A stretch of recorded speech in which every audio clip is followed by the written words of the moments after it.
Garcia. That was awesome. I didn't even. I bet that I was at my brother's house. We were drinking. He had some people over, and we threw it down and said, like, hey, let's order the fight. Let's place a bet down. I wasn't like all in on Ryan Garcia. I just threw it down and it ended up hitting. It was awesome. It was fun to watch. Today we got a lot of sports on. We're starting out with NHL, and we got 4 games today. System Plays. Well, technically he went 2-1 yesterday, but his game picks went 2-0. But he also gave out a first period under that lost, so technically 2-1. So you got 4 games to get through.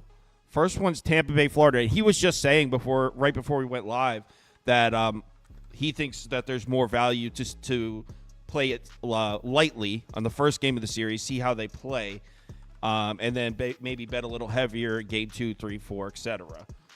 So we'll start with Lightning Panthers here in Florida for game 1. Anything you like in this one? Yeah, I took the first period over and the full game over at 5.5. So first of all, this Tampa Bay first period over streak I've just been riding. It's 21-6 in their last 27 games, so it's kind of just a must play for me. But yeah, I like the full game over as well. Last 2 meetings this season, they went over 5-3, and there was this absolute beatdown by the Panthers in Tampa. They won 9-2. Yeah, so Florida, they take the most penalties in the league, so I'm expecting like a lot of power plays, a lot of scoring opportunities. Tampa Bay, they do their damage on the power play with Nikita Kucherov and those guys. So yeah, I think expect it to be a really physical game that leads to a lot of penalties. And also, I'm kind of concerned about Andrei Vasilevsky. I mean, he's been one of the best goaltenders in the league for like years now, but this is the worst season he's ever had. Even though it's not a bad season, he's still. And which team's goalie is he? The Tampa Bay Lightning. Got it. So yeah, he's had probably the worst season of his career. I mean, yes, statistically, yes. 900 save percentage, like we're used to him having like 915, 920 save percentage, like really elite levels of play. But this year, not so much. So I think the Panthers are going to be able to score. I think the Lightning are going to be able to score, especially on the power play. Yeah, so I like first period over and the full game over. I'll put the over up for me. I might tail you on that. Let me open up my notepad here. So Tampa Bay, Florida, over 5.5. Oh, looks like the Andy made the graphics for us. He put -120. So I guess it's juiced a little bit to the over as well. Yeah, no, it is. Yeah. Okay. So, all right. So he likes the over in that one. Let's move on to next up. We have Washington versus New York. Man, I hope the Capitals are able to pull at least game 1 off. So I grew up and live in New Jersey. A lot of Rangers fans here. My 2 cousins are diehard New York Rangers fans, and they're so annoying about it. So I would love the Panthers to pull an upset off here. At least give me game 1 so I can send a funny text. Is that possible? I mean, they're gonna need a lot to go right for them. The way the Capitals been winning games is just Charlie Lindgren and their defense actually. So that's why I took first period under and the full game under. Yeah, so starting with Charlie Lindgren, he's been excellent for this team. He's got I guess he's going to be starting every game this series. He's had games where he's just absolutely stood on his head and carried the team. Like in this important game versus the Red Wings, he made 42 saves, 43 shots, almost got the shutout, but Patrick Kane scored with like 2 seconds left, so he was so close to the shutout. But he literally the Capitals got outplayed in that game. He carried them to the win. So if the Capitals are gonna have a chance, they're definitely gonna need that level of play from him in the series. But yeah, so I'm on the under here. 3 out of 4 matchups between these two stayed under. The scores were, hold up. So by the way you're talking, it doesn't sound like Washington has the most explosive offense. Oh no, yeah. So like they've realized like they're pretty top heavy, and like once it gets past like Alex Ovechkin, like their scoring opportunities are going to be limited.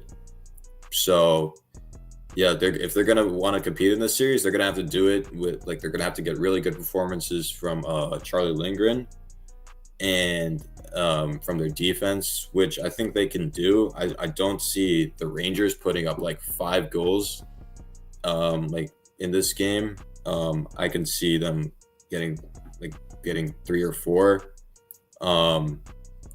Maybe 3 goals. Someone in the comments just called the Capitals the Miami Heat of the NHL. Is that accurate?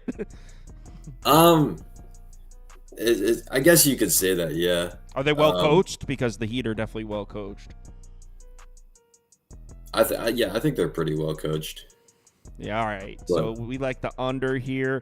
You know what? I never see, because you post your bets in the Discord all the time. I've never seen you post a team total under and over-under. Are those not popular in NHL? I like team total overs. I don't really like the team total unders. If I just like a team to score, but not I don't trust their defense. One of the teams I'd usually take a team total over was the Colorado Avalanche. We'll get to that team in a second, but because I don't trust them on defense, but they can always just score goals. So all right. So we like the under and first period under in this one. I put that down on my maybe list as well. Oh, speaking of the Avalanche, here we are. This is game 1. Obviously, they're all game 1s. In Winnipeg. All the hockey totals are always 5.5, I noticed. Or wait. Yeah, in the playoffs, it's usually 5.5. During the season, you'll see 6. Usually the standard during the season is 6 or 6.5. But in the playoffs, games get a lot closer and lower scoring, so they usually set them at 5.5. Based on what you said, this one's at 5.5. It's the Avalanche. Are we looking over in this one? I do lean to the over, but the play I really like is the Jets money line. So, and I also took the Jets to win the series at plus 115. So these two teams, they ended the season on completely opposite, in opposite fashion. The Jets, they ended the season on an 8-game win streak. Including a 7-0 win over the Avalanche in Colorado. The Avalanche, they were 2-4-1 to end the season besides beating the Oilers, but the Oilers weren't playing any of their good players, so that win doesn't really count. So, completely opposite play from these teams to end the season. So, but on the season series, the Jets completely dominated the Avs. They went 3-0 against them, and it wasn't close. It was 7-0, 6-2, and 4-2 this season. Those are the 3 games between these two teams? Yeah. Three blowout wins? 4-2 wasn't really a blowout, but all but two or more goals. The Jets have a clear advantage in defense and goaltending. They're one of the best defensive teams in the NHL.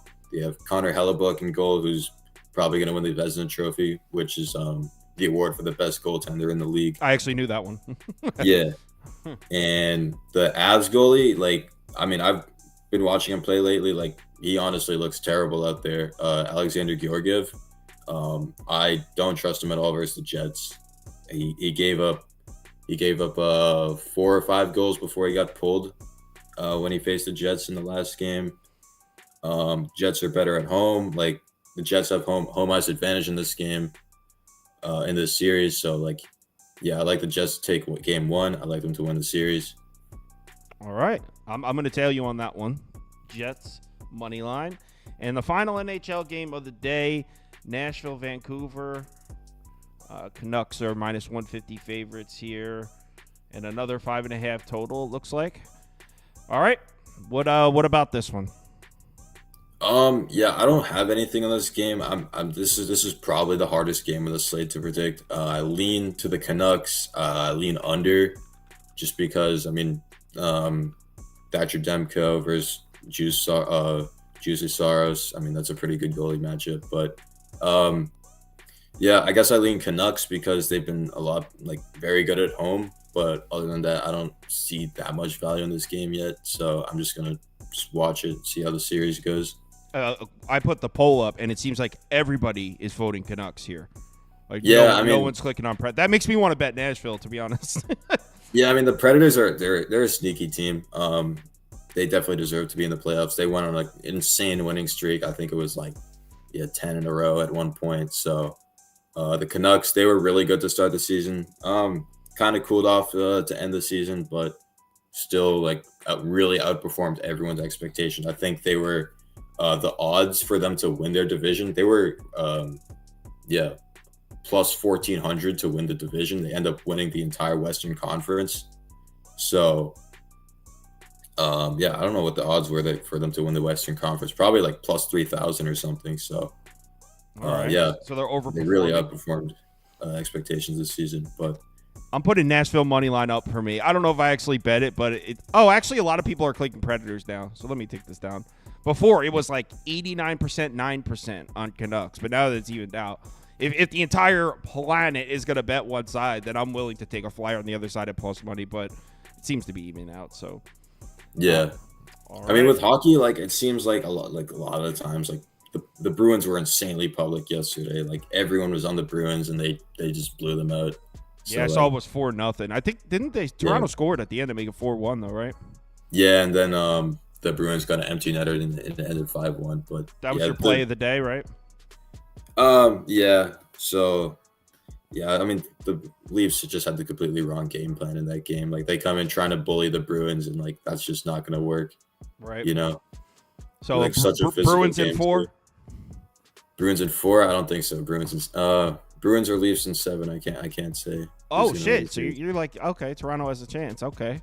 Yeah, I think it goes to 7 games. I think probably the Leafs bounce back in the next game, but we'll see. Cool. All right, cool. Thanks, System Plays. Make sure you guys follow him on Twitter. We appreciate him coming on, taking time out of his Sunday to come on. Let's move on to some NBA. Let's see if the guys are ready. We might have a little bit of a delay here because I told them about 11, and it's only 10:42. But what I could do is just start talking about the games until they're here. All right. Thanks for having me on. Yeah, later, man. All right, let's talk some basketball. Celtics Heat.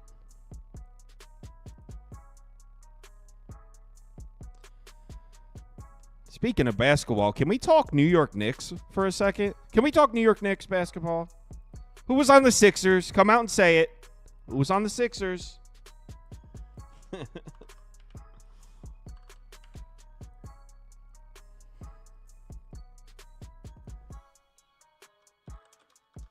Heat plus 15, Celtics minus 14, over 209, under 209.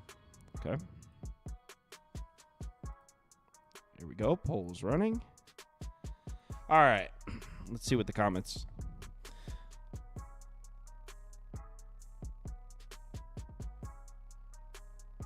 Yeah, Ryan Garcia fight was sick. We were just talking about that. Yeah, that Knicks game was awesome. Now, I feel like there's a lot of people that are saying the Sixers win that game if Embiid doesn't get hurt. And I kind of call bullshit. I mean, maybe you could say the Sixers win that game if Embiid isn't injured, period.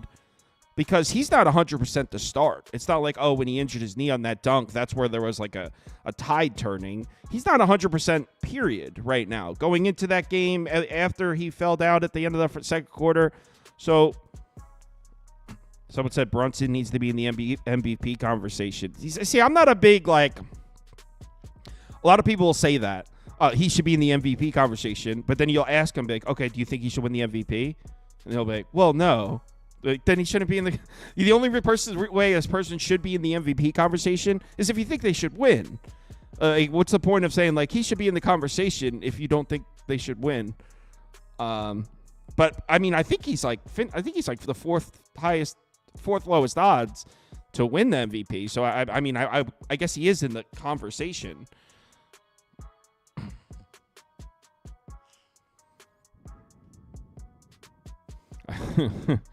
I got church today. The show needs to start. We're doing NBA. I mean, I told them 11. It's 10:45. So I could, you know what? I could pull up some spreadsheets or something if you guys want to take a look at the games real quick. It sucks because there's 4 playoff games. It's Sunday. I'm not uploading videos tonight. So literally after this live show, I'm going to Actually, I do have a lot of work to do. But it's like, it's not... I have to do some spreadsheet work. So I could just put the games on, chill, hang out in the Discord while I do it. It's not something that's, like, pressing. When I have to get videos uploaded, that's when it's, like stressful because there's a...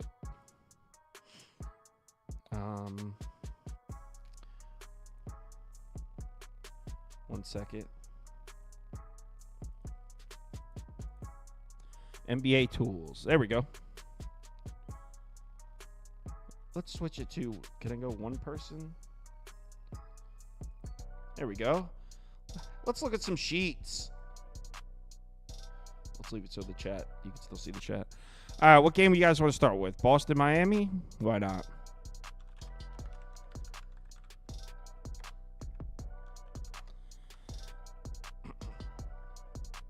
Lucas should be MVP.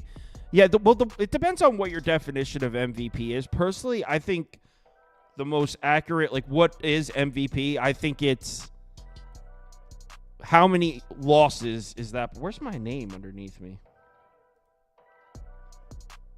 I don't have any name underneath me. All right, let's do this instead then. There we go. All right, so I personally think the MVP is how many wins are you worth? Like, all right, Jalen Brunson, the Knicks won what, 51 games, was it? The Knicks won 50 games. How many games do the Knicks win if Brunson isn't on the team? That's how I measure MVP, which is why I think you have to still say Jokic wins it. I don't know if they'll give it to him again, but because the Nuggets might not, they're like a fringe playoff team without him. So it's just such a big jump. SGA, obviously the Thunder wouldn't be anywhere near the 1 seed if he's not on the team. And I agree that there's a huge jump without Brunson because the Knicks are a defensive team, and Brunson is kind of the catalyst to the only offense they have. So the Knicks without Brunson would not be nearly anywhere close to where they are. Knicks are a 35-win team without Jalen. I don't know about... I think their defense would still be good enough to keep them closer to 500, but they'd be in the play-in. They wouldn't... Yeah, I mean, I agree. It's a big drop.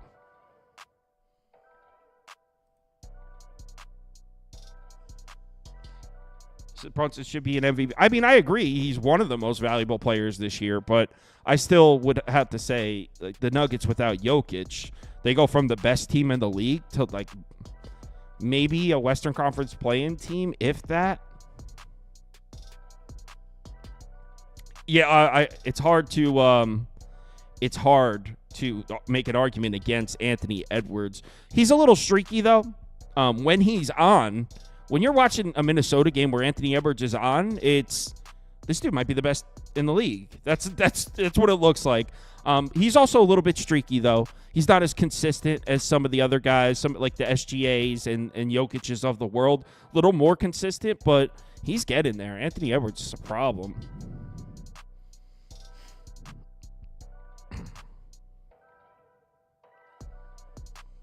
I mean, I still... Bulls have one of the... Bulls were 39-43. He said Bulls were one of the worst defenses in the NBA. The Knicks without Brunson are still a top 3 defense.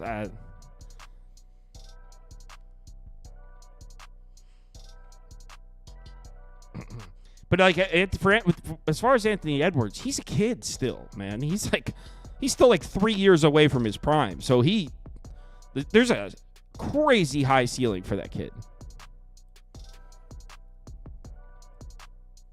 Nope. Still waiting. It's 10:49. All right. For sure. Appreciate it. Jordan the GOAT. I swear Michael Jordan fans will find a way to mention Michael Jordan during any discussion. All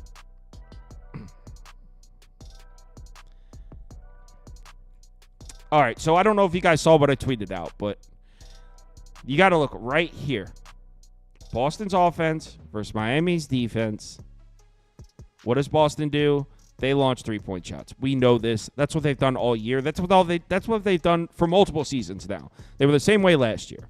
They launch threes. This is a three-point shooting team. This is the most dangerous three-point shooting attack in the NBA. Do you want to know who is first in defensive efficiency against the above the break and the corner three?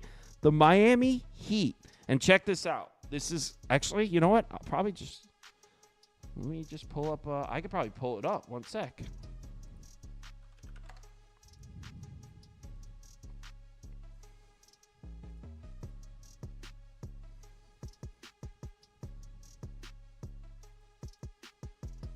Okay.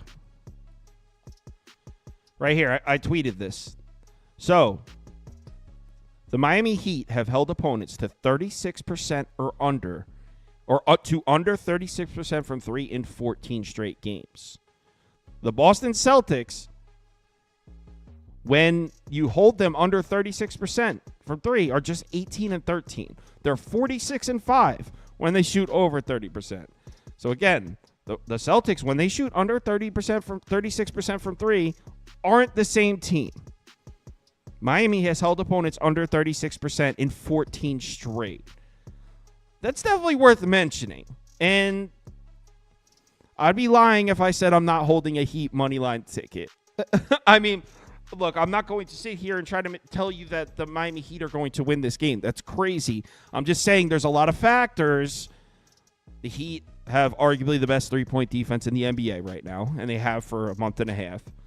It's a Sunday afternoon early game, which that's when dogs tend to eat. If you've been following me, you know that we always take those Hornets money lines, those Pistons money lines in these early Sunday afternoon games. Now, this is a playoff game, not quite the same, but Sunday afternoons is the basketball betting window for weirdness.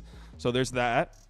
You got Boston, who might be a little rusty. They've had their foot off the pedal for a month. Are they able to just flip a switch and be the best team in the NBA again? There's just a lot of factors here.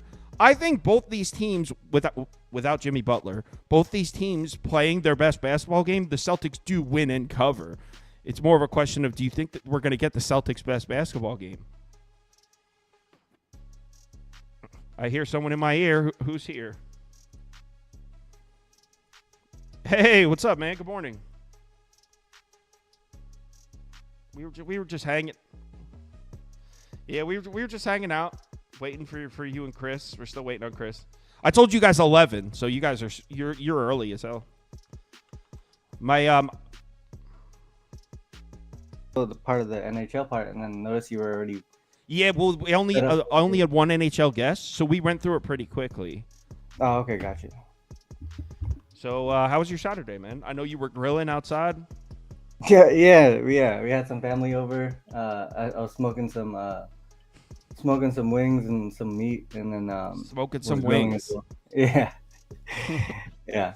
It's that season, man. Grilling and smoking. Yeah, it sounds delicious. Nah, Kyle has a 420 hangover. Nah, I don't really smoke anymore. I stopped smoking every day, like a long time ago, but I haven't smoked weed in probably like 5 or 6 months. I'm like a 1 or 2 times a year weed smoker when I'm with friends that happen to be smoking weed.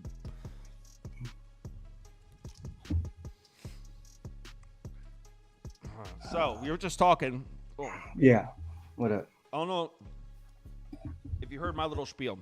I'm sure you probably saw my tweet yesterday. I don't know if you did, actually. Which one? About the Heat 3-point defense. So here, I'll bring it up. So. I'll bring it up again. Because I think it's at least worth the discussion. So I'm putting it right on the screen for you to see. So the Miami Heat, let's look at this one right here. So the Celtics 3-point shooting, when they're held to under 36% from three, they're just 18 and 13. When they shoot over 36% from three, they're 46 and 5. The reason I chose this number, the Miami Heat have held their opponents to under 36% from three in 14 straight games. Mm-hmm. So you got arguably the best 3-point defense in the NBA, the hottest 3-point defense against a team. I don't want to say they're reliant on the 3-point shot because they still have a winning record without it. Mm-hmm. But they're not nearly the same team if their threes aren't falling. I think everyone would agree with that. Sure.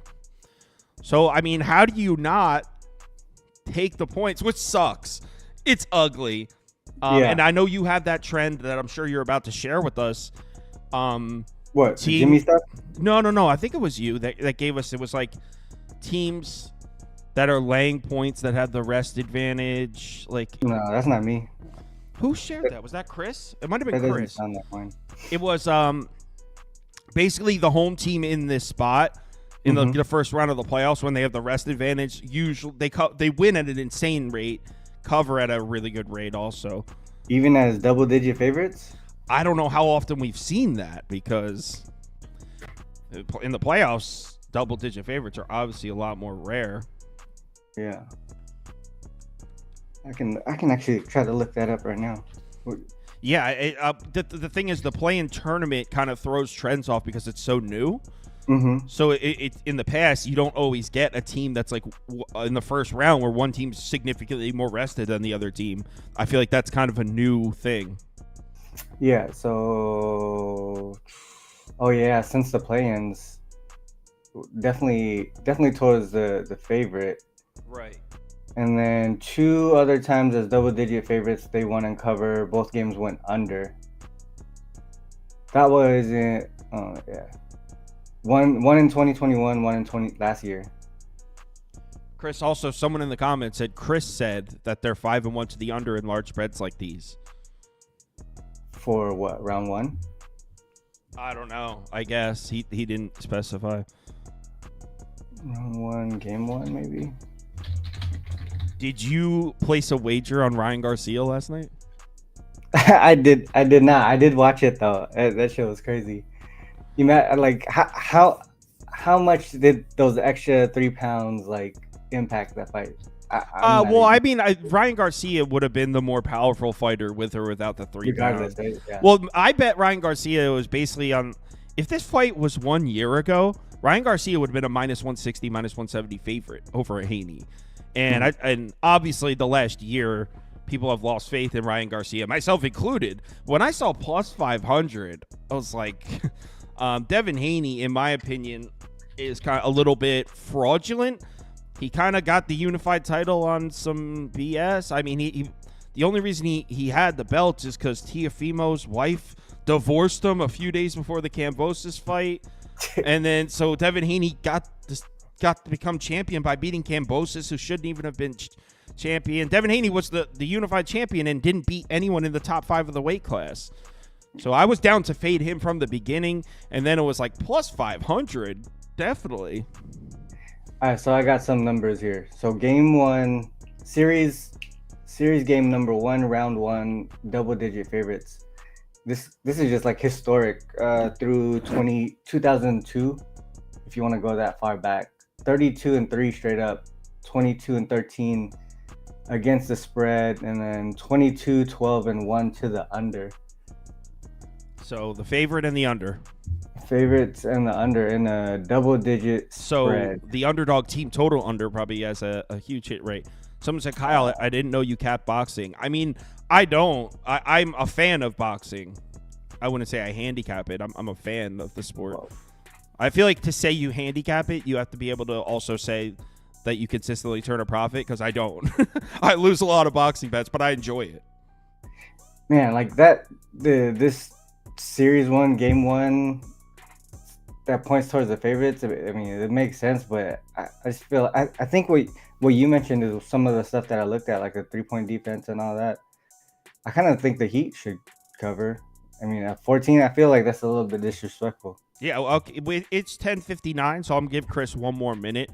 I've never had him not show up before, so I would imagine he's gonna pop in any second. He's a pretty reliable Chris dude. says he's gonna show up. He'll show up. Yeah, he's a reliable dude.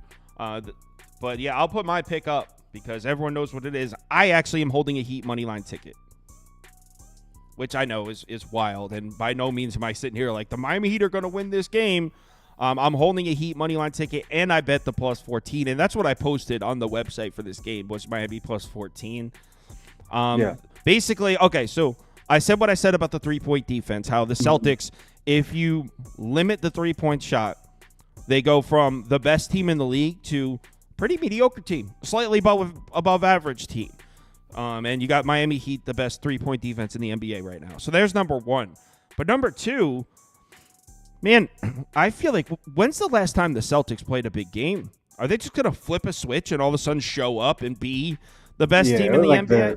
The last like 7 or 8 games, they were just messing around with the roster. I think even longer than that. I think even longer than that. And it's not like, oh, they look terrible, but I feel like that they haven't. I feel like the Celtics are a brand new car, and they still haven't pushed the pedal to the floor yet. So they don't even know. There might be a little bit of lack of control, especially against Spoelstra, who's just an expert at going into the game knowing what you're trying to do and not letting you do it. The Spoelstra's the expert at making games look terrible because he takes away what you're trying to do, so it makes your basketball right. Oh, I hear Chris in my headphones. Hey, what up, G? I agree with all of that. Like I actually have the Heat for 14.5 plus 14.5. Some of the things that you mentioned about the 3-point defense, I think whether they might succeed is the mid-range, because I don't think Miami's gonna be able to run a zone against this team just because they got the shooters. Thought the same thing. Yeah, so they're gonna have to play man. That's gonna open up the mid-range for the Celtics, but they struggle within the paint, and that's something that the Miami Heat could really be able to defend there. So I think Boston's success would be in the mid-range and maybe trying to get to the free throw line if Miami, and hopefully Miami stops the 3. Some of the things that I looked at, obviously Jimmy's out, and Rozier, I believe he's confirmed out as well, right, guys? I'll check. I assume he was questionable, but I don't think he's gonna play. So I think I looked it up as I capped it as both of them being out. And, he is out. He is out. You're right. He is out, right? Okay, got it. All right. So I know, obviously, like during the regular season, the Celtics kind of owned that matchup, but they were only 1-2 against the spread, even though they won all the games. The last game of the season, Jimmy was not in that game, and the Heat lost by 4 as 8-point dogs, right? And now this is a situation where we're seeing plus 14. Obviously Jimmy's out again, but this is like I said earlier, Kyle, I feel like it's a little bit disrespectful here. This is actually the first time the Heat has been double-digit favorites all season long. Double-digit dogs all season long. As road dogs specifically, 17-9 against the spread and to the under. So that's the one way that to look at the trends is really towards the Heat and the under. If you look at the Celtics side as double-digit favorites, especially at home, they've been dominant, winning games, right? 20-1 straight up, but 11-8-2 against the spread. The total on their side kind of trends towards the over a little bit more just because their offense is a lot better. And if you look at some of those matchups, obviously these lower tier teams, they don't play a lot of defense. This is a different situation. This is a Miami Heat team that is a double-digit dog, but can play defense even without their star player, and we've seen that throughout the season. And then, obviously on the show the other day when I talked about the Heat without Jimmy, one thing I didn't mention is without Jimmy and Terry, since Terry joined the team, they're actually 4-0 straight up and against the spread. Also, opponents 4-0 to their team total under. So they're like I said, they still lock down defensively. And like you said, in the playoffs, Spoelstra does, he's one of the best at game planning these matchups. To me, like I said, I think the Boston success is going to be towards the mid-range and potentially getting to the free throw line. If they can get Bam in foul trouble, I mean, that's going to be huge. But for me, I just feel like they're going to be able to stop the 3. They're going to be able to stay close within the 14 points. I think this line is off a little bit. I do like the Heat to cover. I did get it at the plus 14.5. If you guys want to risk it though, there's obviously the Celtics are one of the best first half teams in the league. You could potentially get a better line later on, but I just took it full game prior to the prior. So that's the way that I looked at it. I agree. Perfect. Chris, you with us? Yeah, I didn't play the 14 or the 14.5, but that's the only way I would look as well. I think the other thing that you guys didn't take into consideration, I'm not sure how much you capped motivation into it, but Kyle, I think we were wrong on the motivation factor for the Timberwolves yesterday. And the Celtics did lose to this team last year in the playoffs, of course. They went up, they went down 0-3, came back, tied the series, of course, and then Jason Tatum got hurt in Game 7. So I do think we see like a a very focused Celtics team, like not underestimating what Spoelstra and this Miami Heat team can do in the playoffs. I think they finished 7-6 last year in the playoffs as road dogs and like 9-4 against the spread. So they were like a very, very profitable team in this situation last year. And the only reason you mentioned last year, because of course, you know, roster turnover, but Spoelstra, you guys have mentioned him already, and him being at the helm kind of trends towards what you were saying, RC. 11-15 straight up as a road dog this season. 17-9 against the spread, and those games have trended towards the under. 17-9 to the under as well. So the total in this one, I was interested in seeing what you guys thought on the total. RC, I know you mentioned that Boston typically trends towards the over when their home favorites land a big number, and the Heat have been an under team. 17-9 as road dogs this season. But the trends, like the overall trends, kind of made me lean towards the over in this spot. I mean, towards the under in this spot as well. I do like Boston first half. You mentioned, you know, them being 56-25 against the spread in the first half, 26-14-1 against the spread, and a plus 15.7 in the first half throughout. So if you think that they're going to come in with the, you know, level of focus, then maybe a look towards the Miami Heat team total to go under. It's like 98.5. I know that's an extremely low number, but if you expect Boston to struggle to score, you got to expect Boston to rely on their defense here, and them, you know, to force Miami without Jimmy Butler, a team that relies heavily on getting to the free throw line. Boston is the team that actually fouls the least in the whole NBA. So a lot of what Miami likes to do to score the basketball, I think, will be taken away as well. So I actually like the under a little bit more. I didn't play anything, no, Kyle. But I do like the under a little bit more. Just kind of wanted to see how these games start before I, you know, like keep giving out 5 plays a day or 4 plays a day, whatever the case may be. I didn't absolutely love it. I like yesterday's a lot better than today's. Today's are kind of tough. Me too. I bet this one, whatever. I feel like I don't like when I feel like my decision's made for me. Like there's no way there's no way I was laying 14 with a team who's playing a defense that's number 1 in the league at defending what they do. Like there's no way. But at the same time, without Jimmy Butler on the road in Boston might have a chip on their shoulder. I get all that. I'm on the Heat. I wouldn't say that's my favorite of the day. Let's move on to the next one. And this is another one where I really don't like my pick. But again, I felt like my hands were tied. How can you play the Clippers here? All right, so you played the Clippers? No, I did not. Okay, me either. I wanted to. Last night, I got home and I had a coffee because I had been drinking, and I was like, I need to look at these NBA games before I fall asleep because I'm not gonna have time in the morning. So I was sitting there in this game. I was like, I want to bet the Clippers. Everyone in the Discord was like, Mavs, Dallas lock, like over and over again. I was like, I want to get to the Clippers so bad because everyone in the world is going to be betting Dallas. I couldn't see it. I couldn't find a way to get there.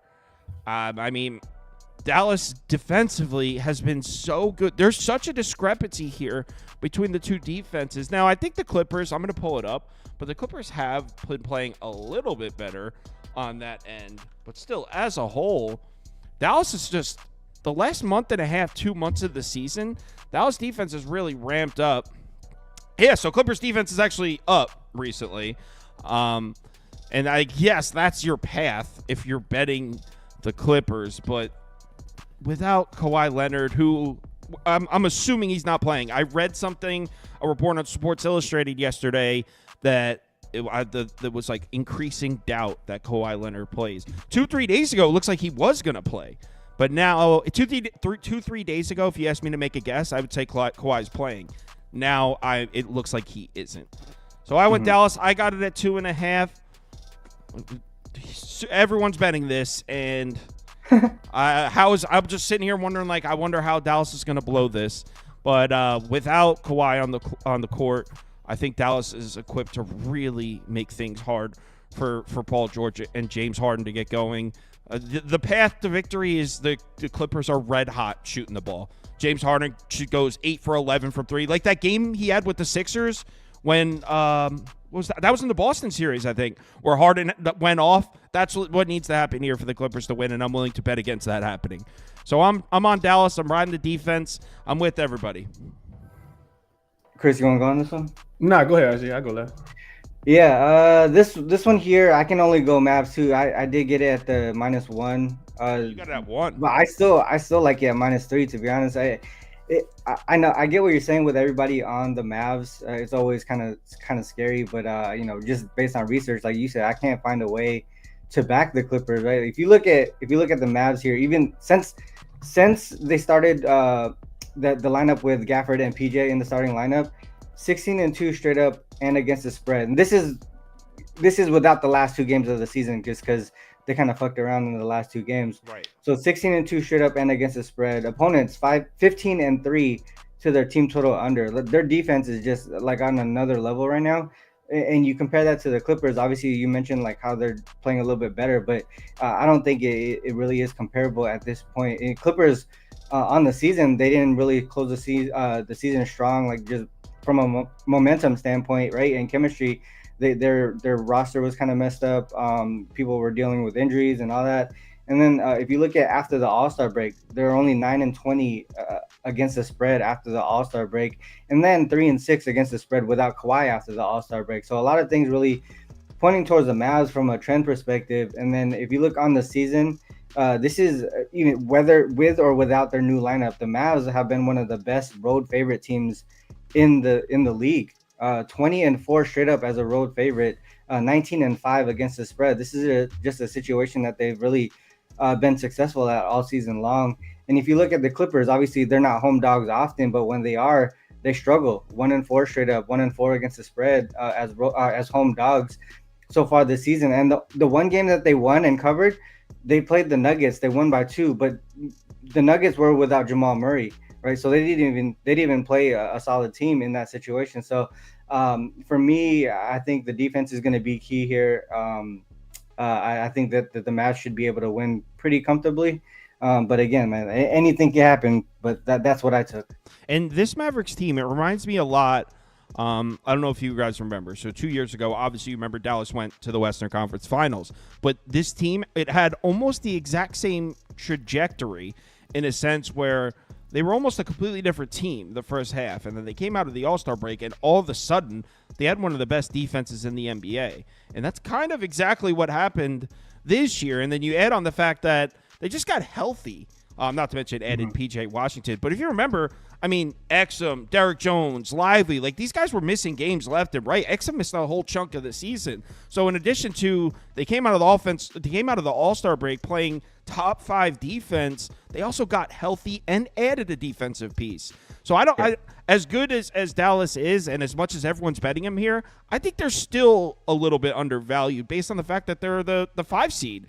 I think this is, you can make an argument that they're as good as anyone in the West right now, at least the way they've played the last month or two. So yeah, let's roll, Mavs. And from a total perspective, the under is a look here too. I think so too. I think every game today potentially. I'm worried about. I'm down to bet some totals with you guys. I haven't looked, so I'm just worried about.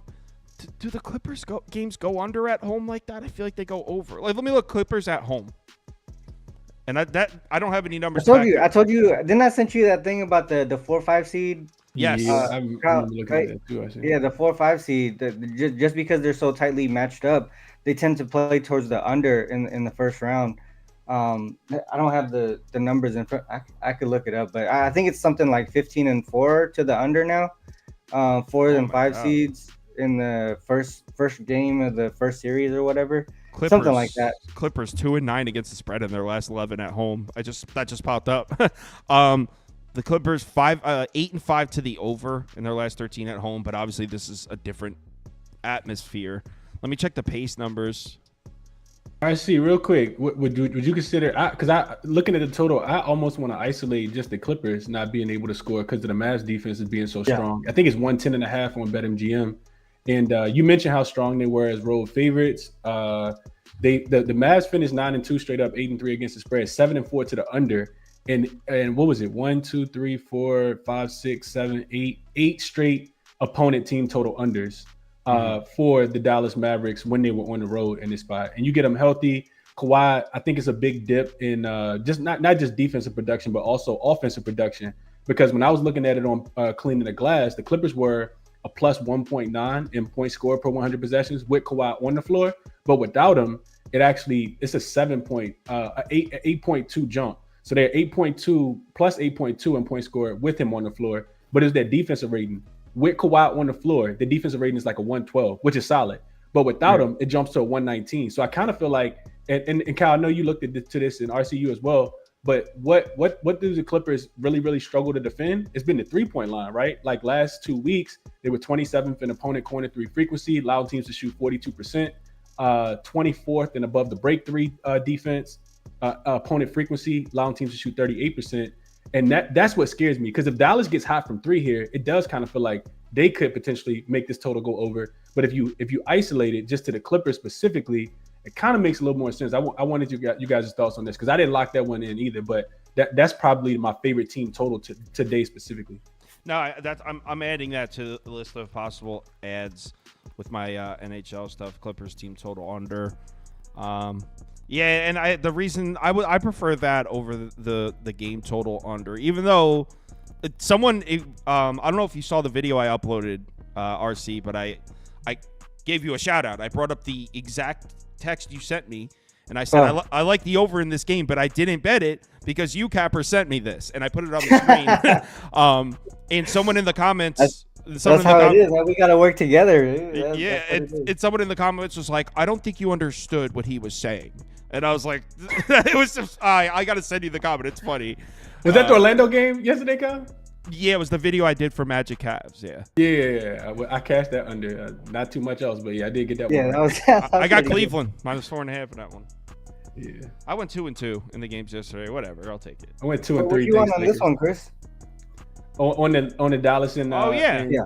Am I mean? I took Dallas, but I took them on the money line because I didn't want to, like, I kind of feel like it, like kind of like what you guys are saying, like I could see a possibility where the Clippers, potentially keep it close. I do think that if I had to play the game and, proverbial gun to my head, I would be laying the 3, but I took the Mavs on the money line. I just laid the juice. It's like -140 when I played it. But I think the Mavs are a significant better team here. A lot of what I had in my notes, RC, is what you had as far as, the Clippers after the All-Star break, not just being 15-14 straight up and 9-20 against the spread, but also finishing just 5-10 straight up and 4-11 against the spread in their last 15 games at home. So without Kawhi, I think that's, big. And even if Kawhi comes back, I think he's not going to be 100%. It's been like, 3 weeks since he played basketball. He hasn't even been through contact drills, which is what I'm reading from the beat writers. So yeah, it's Dallas with that defense to come in here and still game 1. I don't even know if it's still in game 1 now. And I think the other thing we got to mention as well, this line actually opened, but the Clippers laying 2.5 points. So, I mean, that's a lot of strong line movement coming back towards Dallas. This line has moved 5 points now. So, what I would want to see, Chris, is Kawhi actually get ruled in. Wouldn't that move the line in our favor? And then I already bet it, so I don't want to see that shit. I bet it too. Yeah, I don't want to see that shit either. Nah, I'm good with that without that. But it does make it maybe for a more competitive game. But I don't want it to be competitive. I want Dallas to be 100%. That's the thing, right? Oh yeah, that too. Yeah, that too. By the way, this is Chris, guys. People are calling you Ski. No, I think Ski's in the chat. Ski. What are you doing up at this hour, bro? Ski didn't go to sleep. Probably that's probably what it was. I told him that yesterday. I said sometimes Ski don't go to sleep. I don't even send Ski a message because I figured, he's not trying to get up at 8 a.m. on a Sunday. Like, he's on the West Coast. RC's on the West Coast too, Kyle. I don't know if you knew that. Yeah, but RC's with his kids and he's going to sleep. He's going to sleep at an earlier hour. But yeah. Ski says, I don't know how I'm up. Yeah. Ski, did you catch that Knicks game? What's up? All of a sudden, you guys are starting to look a little foolish laughing at me. You guys are starting to look a little foolish. Because the Knicks, if they handle Philly, it's a cakewalk to the ECF. All right. Let's talk Pacers, Bucks. Someone said come on the show, Ski. Ski, I can switch it to 4 people if you want to hop on real quick. He goes, I don't know how I'm up. All right. So, Pacers, Bucks. And I split my bet in half in this one. Dude, this is another one where I wanted to bet Milwaukee. I think Milwaukee's defense can still put up an effort here without Giannis. It's just the other side I'm worried about. So, this is what I did, and I'll put my bets on the screen first. Instead of just putting all the money on the Pacers, I split it in half and did this. because I think I can still hit. If the Pacers don't win this game, I think I can still hit this here. Team total over? Bucks team total under? Bucks team total under. Okay. And let's see if they listen to me. Yep, there it is. Prop Beaver comes through with the graphic. All right. So I think we'll start with the Bucks offense, right? Because that's the main reason for the Pacers. What are the Pacers really good at? Defending the three-point shot. They're great at it. Pacers defense gets no credit because they're so bad at other things. They can't really protect the basket. Kyle, real quick. Ski says send the link. I'm almost at home. I'm almost at home. You know what? I'll send them. All right, go ahead. I'm sorry. I just no. It's cool. The people would like to hear from Ski. That's so funny, dude. He definitely didn't go to sleep. We're gonna make Ski blow in a breathalyzer before he's got to come in under 0.08. Dude, yesterday was 420. There's no way he was. That's right. Yesterday was 420. All right. So the Bucks offense, right? Let's start on that side because that's what I'm concerned with. The Pacers play great defense against a three-point shot. They're one of those teams that pressure the shit out of the perimeter and force you to come inside and score. Without Giannis, the Bucks have, and when I say no interior scoring presence, none. Brook Lopez back to the basket. That's about all they got. Maybe some Bobby Portis turnarounds from the mid-range. I mean, there's nothing there. Without Giannis, the Bucks still have a ton of shooters. They can shoot, but the Pacers are glad to play a team like that. In fact, those are the kinds of teams the Pacers defense could actually look pretty good against. It's the teams that get to the basket that give the Lakers defense problems. Without Giannis, I have no faith in this Bucks offense at all. Now, I don't think it's necessarily a terrible matchup for the Bucks defense because Giannis is a huge piece, but I still like Brook Lopez and Bobby Portis on the defensive end. And the Pacers are a team where if their outside shots aren't falling, which there's plenty of times where the outside shots aren't falling, the Pacers are a team that need to score at the basket. Like they need to score at the basket. They need to run the fast break and score at the basket.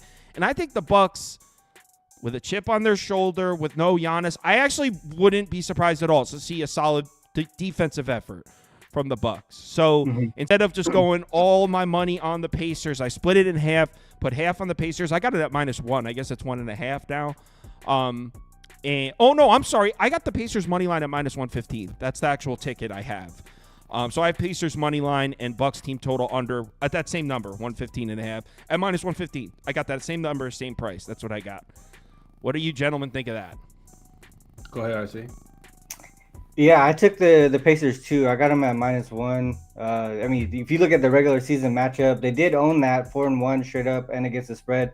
If you look at like each one of those games, the Pacers were dog too. This is actually the first time they're going to be favored over the Bucks. Obviously, Giannis is a big reason why, right? And they struggle on both sides of the ball. The Bucks do when Giannis is not in the lineup. I think they average like 3 or 4 points less, and they give up 3 or 4 points more per game in that situation.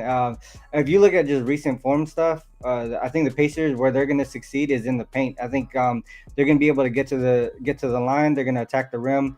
Even if they don't if they don't make their threes, I think that's the reason why they'll have the edge here, especially if both teams don't shoot their threes, right? Because both are really good at defending the three, I believe, if I'm not mistaken. So both teams are not shooting the threes. I think the Pacers get the edge. I think from a matchup perspective too, just pace-wise and all that, if they play in a specific way, the Pacers should be able to take advantage of the fast break as well, because Giannis is not going to be there to defend any of that.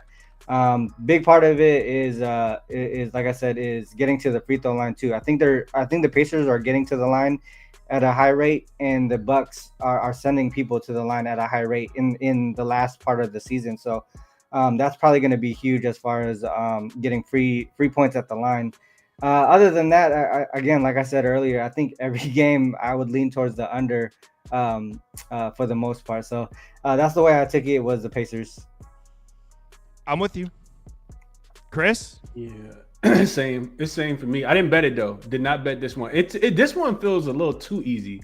Like, and I think that's why like the Bucks as a home dog are 3-1 straight up, and a lot of those games, I think most of those games didn't have Giannis in them as well. And I worry about the Pacers. Even though you said it, Kyle, and you're 100% correct. The Bucks want to shoot a bunch of threes, and this Indiana Pacers team has been excellent guarding the 3-point line for the full last 2 weeks, allowing teams to shoot just 35%. They're number one, and not even like an opponent frequency as well from the 3-point line. So they really run you off the line. I think that lends to a big Bobby Portis type game. Like they're going to need him to play well, of course, without Giannis being in the game. So people looking at props, I think Bobby Portis will be a good look in this game. But everything else kind of pointed to what you guys are saying. To me, it felt a tad bit too easy, and I kind of stayed off of this one because I thought Phoenix, they were in the spot, like offensive team, going against a better defensive team. The Bucks to me are a fade on the road specifically, and you do on the road, especially without Giannis. And you do, like you said, Kyle, like I think they will have a chip on their shoulders without Giannis, and knowing that this Indiana Pacers team did come into their building and beat them multiple times. I think RC said 4-1 straight up against this team earlier this season. So it's still a lean, it's a lean in the way if I had to play it, it would be Pacers, but I didn't bet this one. And I looked towards the under. The reason why I didn't play the under is because the totals dropped. It's dropped 8 points already. It opened at 239. Wow. And it's all the way down to 231.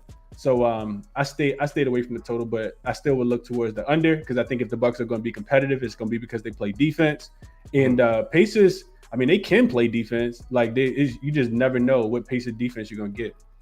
There's no way I'd go over. Man, I would love to have it under 239.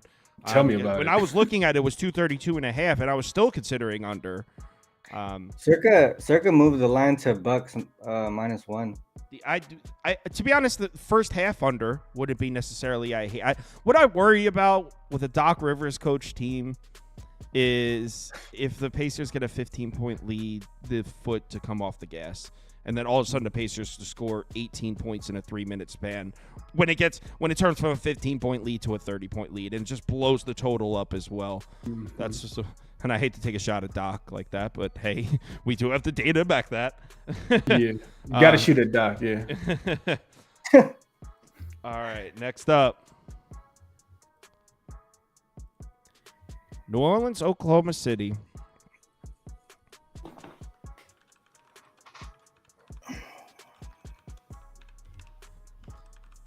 Either you guys want to go first on this one? You want to go, Chris? Yeah, I can go first. So I like the Thunder here. I haven't bet it yet, but I do like the Thunder. I like them first half and full game. And the point I'll make for the Pelicans here, because I do think that you got to look at the game both ways. The Pelicans, much as they've struggled to end the regular season at home, they've been money on the road. Like I think they finished 11-2 after the All-Star break in their last 13 games. So I can understand, wanting to take the Pelicans in this spot. I think the major rest advantage comes in here. This was something that I looked into, and then I also saw that it was posted on the Baller, what is it, RC? The Baller, the Money Baller, the Money Baller website as well. And it's that significant rest advantage, right? So this also applies to the Boston game as well. And the trend is, what is it? What is the trend, RC? Is teams that have 5 days or more rest advantage coming into game one are 16-6 against the spread, 72.7%. And I think the Pelicans coming off a very, very meaningful, emotional game, mixed with the Thunder probably having a little bit of a chip on their shoulder as well. They did go 2-1 against this team earlier this season. The only loss came in a game that Zion had 20, 10, and 8, and that was back on November 1st. But I think the Thunder, excellent team at home this season. I want to say outside of Boston, they had the best home record. I know they finished 30-5 straight up, 23-12 against the spread, 65.7%. And with the rest advantage, they were a plus 12.7. So I like the Thunder in this spot. I do know the Pels will be motivated. No Zion Williamson, they'll still play hard. But I think with the major rest advantage here, Thunder being a really good home team, I'll take them first half and full game, -4 and -8. I was considering Thunder first half as well, but the reason I didn't is because of you guys. You and Ski are always like Pelly's first half. That's the reason. Not today, though. Not today for me. The thing is, the Thunder are actually really good in the first half too, though. They are. I think they finished like second, right behind the Thunder. I mean, right behind Boston. I didn't have time to put the make a Ski's name underneath him, so what I did is just blank out the name under him so people. That's called producing on the fly. Love it. All right, so what do you think? YouCapper, do you agree that OKC's the side? He took first half and full game. Yeah, I actually added the Thunder to my card yesterday or last night. I got I think it was 8.5, I believe. Oh yeah, it is still 8.5. Yeah. One thing that I looked at, the Thunder, they took the regular season 2-1 straight up and against the spread. The Pels were underdogs in all three of those matchups too. And then if you look at the one game Zion missed against the Thunder, the Pelicans lost by 24. This could be another. I wouldn't say a blowout in that fashion, like a 24-point loss or whatever, but it could definitely happen. I think Chris mentioned some stuff on the Pelican side. That on the Thunder side, they just don't lose at home as favorites. 30-5 straight up this season in that situation. 23-12 against the spread. If you look at some stats from a statistical interaction standpoint, I think the Thunder, they should be able to have success at multiple levels on the offensive side of the ball. I think they'll be able to get to the paint, draw fouls, and get to the free throw line a bunch. If you're looking at recent form specifically, the Pelicans did struggle to defend the above the break three, and the Thunder have been shooting that at a pretty decent rate to close the season as well. I took the Thunder. I think another way to pivot would be Pelicans team total under as well. You could see like what I mentioned earlier between the Pelicans and Thunder, the game that Zion missed, they only scored 83 points in that game. I think that's another thing that I could see happening here. If you don't want to take the Thunder and the heavy favorite, take the Pelicans team total under possibly. I didn't take that one, but I did take the Thunder minus 8.5. I am on the same side as well, and what I do have to give some credit though. So first off, let's get the correct name on the screen here for Ski. So I was obviously on the wrong side. I took the Kings in that Pelly's Kings game, and I have to give the Pelicans defense credit. They came out, they look great.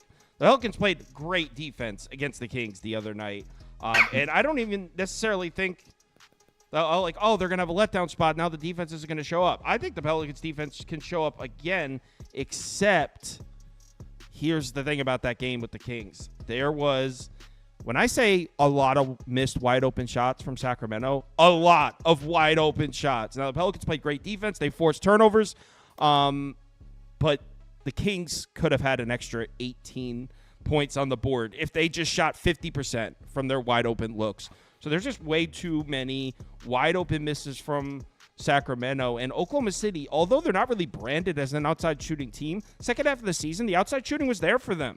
They actually became a pretty good jump shooting team. They're kind of getting disrespected as the 1 seed as well. No one's really talking about Oklahoma City as any sort of threat to win the championship, and this is a 1 seed. Kind of reminds me of my Knicks. So I laid it. I wanted to do Oklahoma City first half as well. You guys literally scared me off. Last night I was looking at it, was placing some bets, and I was like, you know what? These guys are always talking about Pelicans first half. So I got scared off. But I took Oklahoma City too, man. I think this could be a blowout. Ski? I'll say if you like the Pelicans, yes, you should bet them first half. They've been playing. I mean, the Thunder have 6 days rest compared to the Pelicans who've been playing every other day. Mm-hmm. Pelicans also shorthanded. I mean, the longer the game goes on, is going to favor OKC. I'll mention this query here. I mean, I know for a fact during the regular season, home favorites with rest advantage win about 72, 73% of the time. I'm talking about straight up. So I'm looking at playoff home favorites with the rest advantage. And I'll look at the ones that are 8-point favorites or higher. They've covered 12 out of 17 games. So combination of that, when I always talk about winning by this big of a margin, you have to do a few things good for me. Shoot the 3 well, defend the 3 well. And OKC just does just that. You look at OKC at home this season, when they've been laying 8 points or more, they've also covered 12 out of 17 games. So I don't think we have to worry about the number too much. Like I said, the longer the game goes on, more favors the Thunder, and I would say they get the job done. So you took it? I didn't yet, but I am very, very close to taking it. Yeah, you can see like it's similar to what happened yesterday with the Nuggets game, right? They kind of struggled in the first half, and then they showed their true colors in the second half, right? And they just dominated the rest of the way. Why are you bringing up old shit, man? I didn't say the other team's name. I didn't say the other team's name, Ski. Ski, do you want to share? We already went through the first 3 games. I'm sure the people would like to know. I mean, you don't have to sit there and break down the first 3 all in a row, but is there anything you really like from the first 3 games that we went through? Yeah, I'll just do just quickly how I think about all of them. The first game when I popped into the show was Dallas and the Clippers. And look, man, the Clippers, they got Paul George and Kawhi. What was it, 2019, 2020, whatever it was. And everybody, thought the Clippers were going to be this great team. They're going to win. They're the best, et cetera, et cetera. They do the same thing every year. The Clippers are untrustworthy. I don't know why people continue to go put their money on them in the playoffs. You already have Kawhi, who's missed 8 games in a row. And it doesn't look like he's going to be back out there today. You look at the Clippers last year without Kawhi in the playoffs, last year without Kawhi in the playoffs, they lost all 3 games. So obviously a negative for that. I could talk about the series, but just for this first game, I'll say Harden is untrustworthy. I like to bet against him more the series goes on, but just really don't trust that guy, and he's also banged up. Westbrook, just the way that he plays, it doesn't translate to winning in the playoffs. I mean, this guy, he gets bounced in the first round every single year for a reason. So a combination of those things, and you look at the Mavs team, like you said, Kyle, they've been playing the best basketball in the league pretty much ever since they made that trade. I know the last 2 games of the season, they lost when they sat Kyrie and Luka, but they won 16 out of 18 before that. And I think, that translates and that continues into the playoffs. So another thing, Luka, he hates the Clippers. I know those guys are the same guys are not on the team, but I'm not gonna say the words he said, but Montrez had some words for Luka a few years ago, and Luka is taking it personal every single time he sees his team. So whether you want to bet Luka points or the Mavericks today, I think those are both winners. And the other 2, I'll be really quick. You just cannot trust the Bucks. You cannot. I hear you, and you guys are cutting up too because his name is Glenn. I don't know why we continue to call him Doc anymore. He's untrustworthy. They're going to be without Giannis. It's just nothing to like for this Bucks team. The one thing that holds me up is I don't like, betting on teams as favorites that I don't feel like I can trust to get stops. So I lean Indiana for the reason I said I didn't put it in my pocket yet. I really do think they win. And Boston, Miami's similar to the Pelicans. They've been playing a lot of basketball lately. They're without a star player. Boston, after, especially losing to this team last year, I think Boston really doesn't take their foot off the gas in this game. I think it's early and often. I would only be betting Boston in that game. I took Miami. I got a Miami money line ticket in my pocket, but it's money line spicy. Spicy. Yeah, well, I was saying, and there's a lot more people in here now. So a lot of people, there was only about 800 people in here when I was saying that. So real quick, the reason for that is Boston, when they shoot above 36% from 3, 45-4. But when they shoot below 36% from 3, they're just 18-13. And Miami has held their opponent below 36% from 3 in 14 straight games. They're the best 3-point defense in the NBA. And Spoelstra's the king at taking away what you want to do. He's going to come in and he's going to be like, he's literally going to take the 3-point shot away. And is Boston more capable of beating the Heat by 20 points without the 3-point shot? Yeah. But I got the better coach here. I got a team that really hasn't had their foot pressed down on the gas in a month. Are they just going to flip the switch and be the best team in the NBA and cover 15 points in a playoff game? Maybe. But I took a flyer. I got it plus 740, I think. Took a shot. After I'm Ryan never going to be mad at anybody taking a plus 700. After Ryan Garcia last night, I'm feeling great. I might take Heat to win the series. By the way, Kyle, the bracket went a little bit different than we talked about as far as how it played out. I know. So I did bet the Knicks to win the series, and I also good bet. Put a little bit of change on the Knicks to win the East with you. It's a great bet. You're seeing. It's about time you're starting to see things clearly. You're coming around. Plus 1,500, I think, is what I actually got. Yeah. It's gonna be dropping like an anchor. right, it's time I'm for. like dreading this tweet that we're gonna see later on. It's not one tweet. It's going to be retweeted every week or so until next season. All right, it's time for me to bring Toast on, and we're going to talk some baseball. Ski, I'll send you a message and let you know when we're going live in the morning. And obviously, sure. if you're not going to be up, no worries. Just not a big. Sounds good, bro. I didn't know this was an option. Like I didn't even know. I was I'm not going to bother. It's usually not. Not gonna lie. You didn't sleep, did you? Oh no. Yeah, I didn't think we didn't think so. Playoff Ski different though. Like he typically he don't really sleep too much. He was winning a lot last year. Like I remember that, Ski. You gotta work hard, play hard, man. That's how I live life. Work hard, play hard. All right, fellas. Let's get some All right, guys, baseball. good luck. Best of luck today. Have a good day, guys. All right, fellas. I saw Toast in here. Toast, what's up, man? Let me get your first. Yeah, I can hear you. They can't yet. They will be able to in 1 second. Yeah, it's just me and you, and oh, I didn't even see the tweet. He texted me. He's taking the day off. Yeah, he actually did the graphics for us, so he still worked. He's just taking the day off from being on the show. Prop Beaver's a guy where he needs to feel prepared, and he doesn't want to do it unless he's prepared, which is probably a good quality. But also, he definitely there's definitely times like it's Sunday. I know that you didn't handicap all 15 games. Like it's Sunday, we're gonna breeze through them. There's probably some things you looked at, probably some things you didn't. It's fine.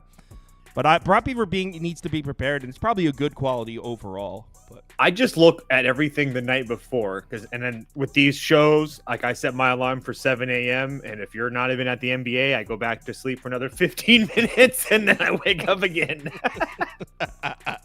All right, so it's Sunday, and if you guys are new to our channel, we've been putting out disclaimers on Sundays since like 2021 MLB that are like, guys, lower your unit size. It's in case you don't are new to baseball. So Sunday's getaway day. They're all during the day, and most of the teams are about to travel after. So a lot of times you'll see weird bullpen usage, last minute names scratched out of the lineup. It's definitely, as far as the 7 days of the week, Sundays and Thursdays are a little bit on the unpredictable side. So if there's a day to lower your unit size for baseball, it's this one. That being said, I'm betting today.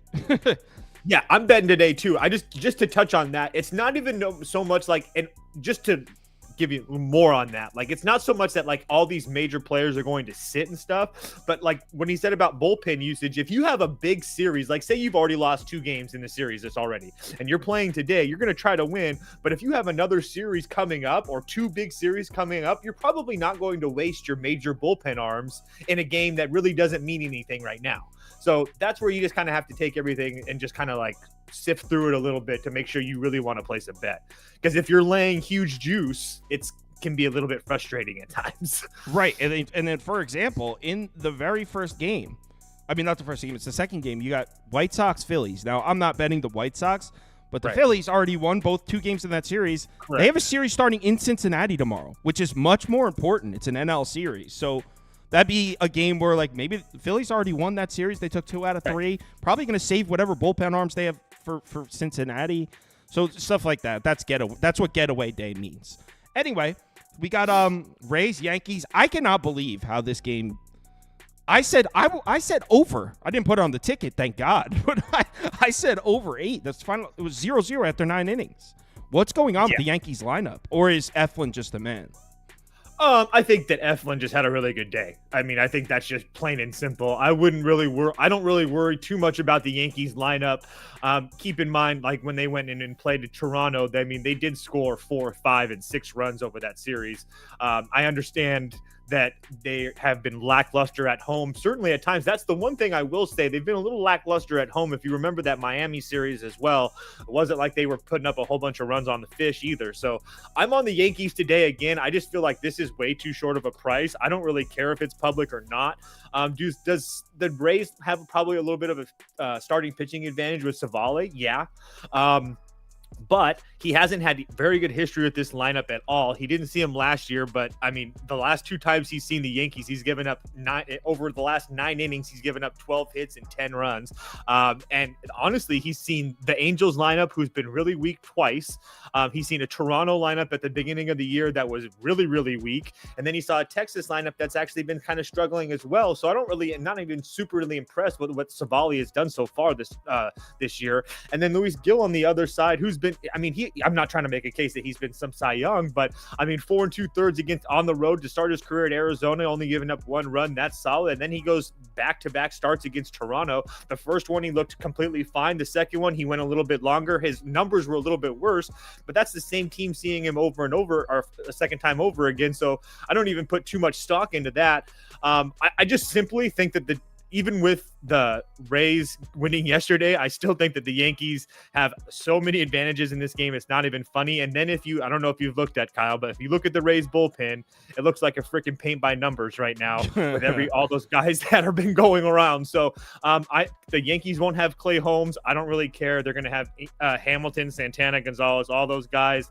I think the Yankees can piece it together. Shit. Yeah, it's just way too cheap of a price for me. I don't care if it's going to be public or not. This Rays team is bad. And anytime I can honestly say this right now and be confident about it. Anytime I get a price like this against this Rays team, I'm most likely going to take it because I think that the Rays are kind of getting priced like they've been the last couple of years. And right now, as we speak, they're not that team. Yeah, and I'm telling you on this. I put it on my maybe list, but I'm betting this. Not only so I was already leaning to the Yankees to bounce back, number 1. Number 2, it's a righty pitching against the Rays away from the Trop, which is a real good spot to fade that lineup. That's number 2. And then when I saw the Rays bullpen, yeah, especially after they grabbed the win last night, Yankees up. I'm betting the Yanks here. So our community agrees. 62%, 62%, 25% Yankees. Next up. All right. Next team up is Houston, Washington, and I wanted the Nets to lose by 1 so bad yesterday. I wanted my plus 1.5 to cash. What did I have in that game yesterday? You had the Nets money line, or at least you gave out the Nets money line. No, Nets team total over. Yeah. But I wanted my awesome. plus 1.5 to cash so bad. Yeah. But it did cash, but I wanted it only to cash. I know. I wish I would have played Nats money line too. I think Prop Beaver did. I'm pretty sure. I can't remember actually. But for this one, I haven't figured out a way to do it. I was thinking rather Astros team total, but it's pretty juiced, or like first 5 over. And here's why. First and foremost, we get the Astros on the road versus a lefty who just came off of a fantastic start against the Dodgers. I mean, I think that he's kind of due to get let up right here. I mean, the Astros kind of took a hard L yesterday. I think that those bats are going to be ready to come. They had a couple situations yesterday where they definitely could have scored more, how they got a little bit more, a better hit or whatever. But, a better hit, a hit with runner in scoring position, excuse me. And then Hunter Brown, I don't trust him to save my life. I don't really care what he did against Atlanta at home. His 2 starts on the road this year. I understand that the 1 start in Kansas City was 9 runs and less than 2 outs. That's not going to happen. But the fact of the matter is, the start before that, he went into Texas and only went 3 runs and gave up 5. So I'm not trying to make a case that this Nats lineup is world beaters, but CJ Abrams is playing at an all-star level right now. And then they have guys like Joey Meneses and stuff that can hit guys in. So I think there's going to be runs. I just don't know exactly how to play it right now. I don't think that the Astros lose either. So if we could maybe find somebody later in the show to pair with the Astros, I can be fine with that. But yeah, I'm leaning like over some way, somehow. But I'm trying to figure out because I just feel like there's going to be runs. I like how Hunter Brown bounced back after that terrible start against the Royals. He pitched well against the Braves. I mean, I still think people are going to glance at his ERA on the year and undervalue him because a lot of times, a lot of people bet. They just look at the matchup, look at the ERA. That's how a lot of people bet, as crazy as that sounds. So I guess I like the value on Hunter Brown. Yeah, maybe Astros money line with something. Probably not going to touch it, though. And he also doesn't really play on or pitch on the road. I mean, his last 7 starts, even going back to last year, 5 of them at home, 2 of them on the road. The 2 on the road, 14 runs. So right. All right, let's go to the next game. Boston. So pitching for this one, we got Perez pitching for the Pirates. Winkowski? Or is he just like a spot starter or something? I'm not sure. I might have not. Andy doesn't work on Saturdays, so on Friday he does the graphics for Saturday and Sunday, and a lot of times. Wisnowski's a starter. Oh, Yeah. It is him. Okay. Well, a lot of times the pitchers change on Saturday, so the graphics are wrong. All right.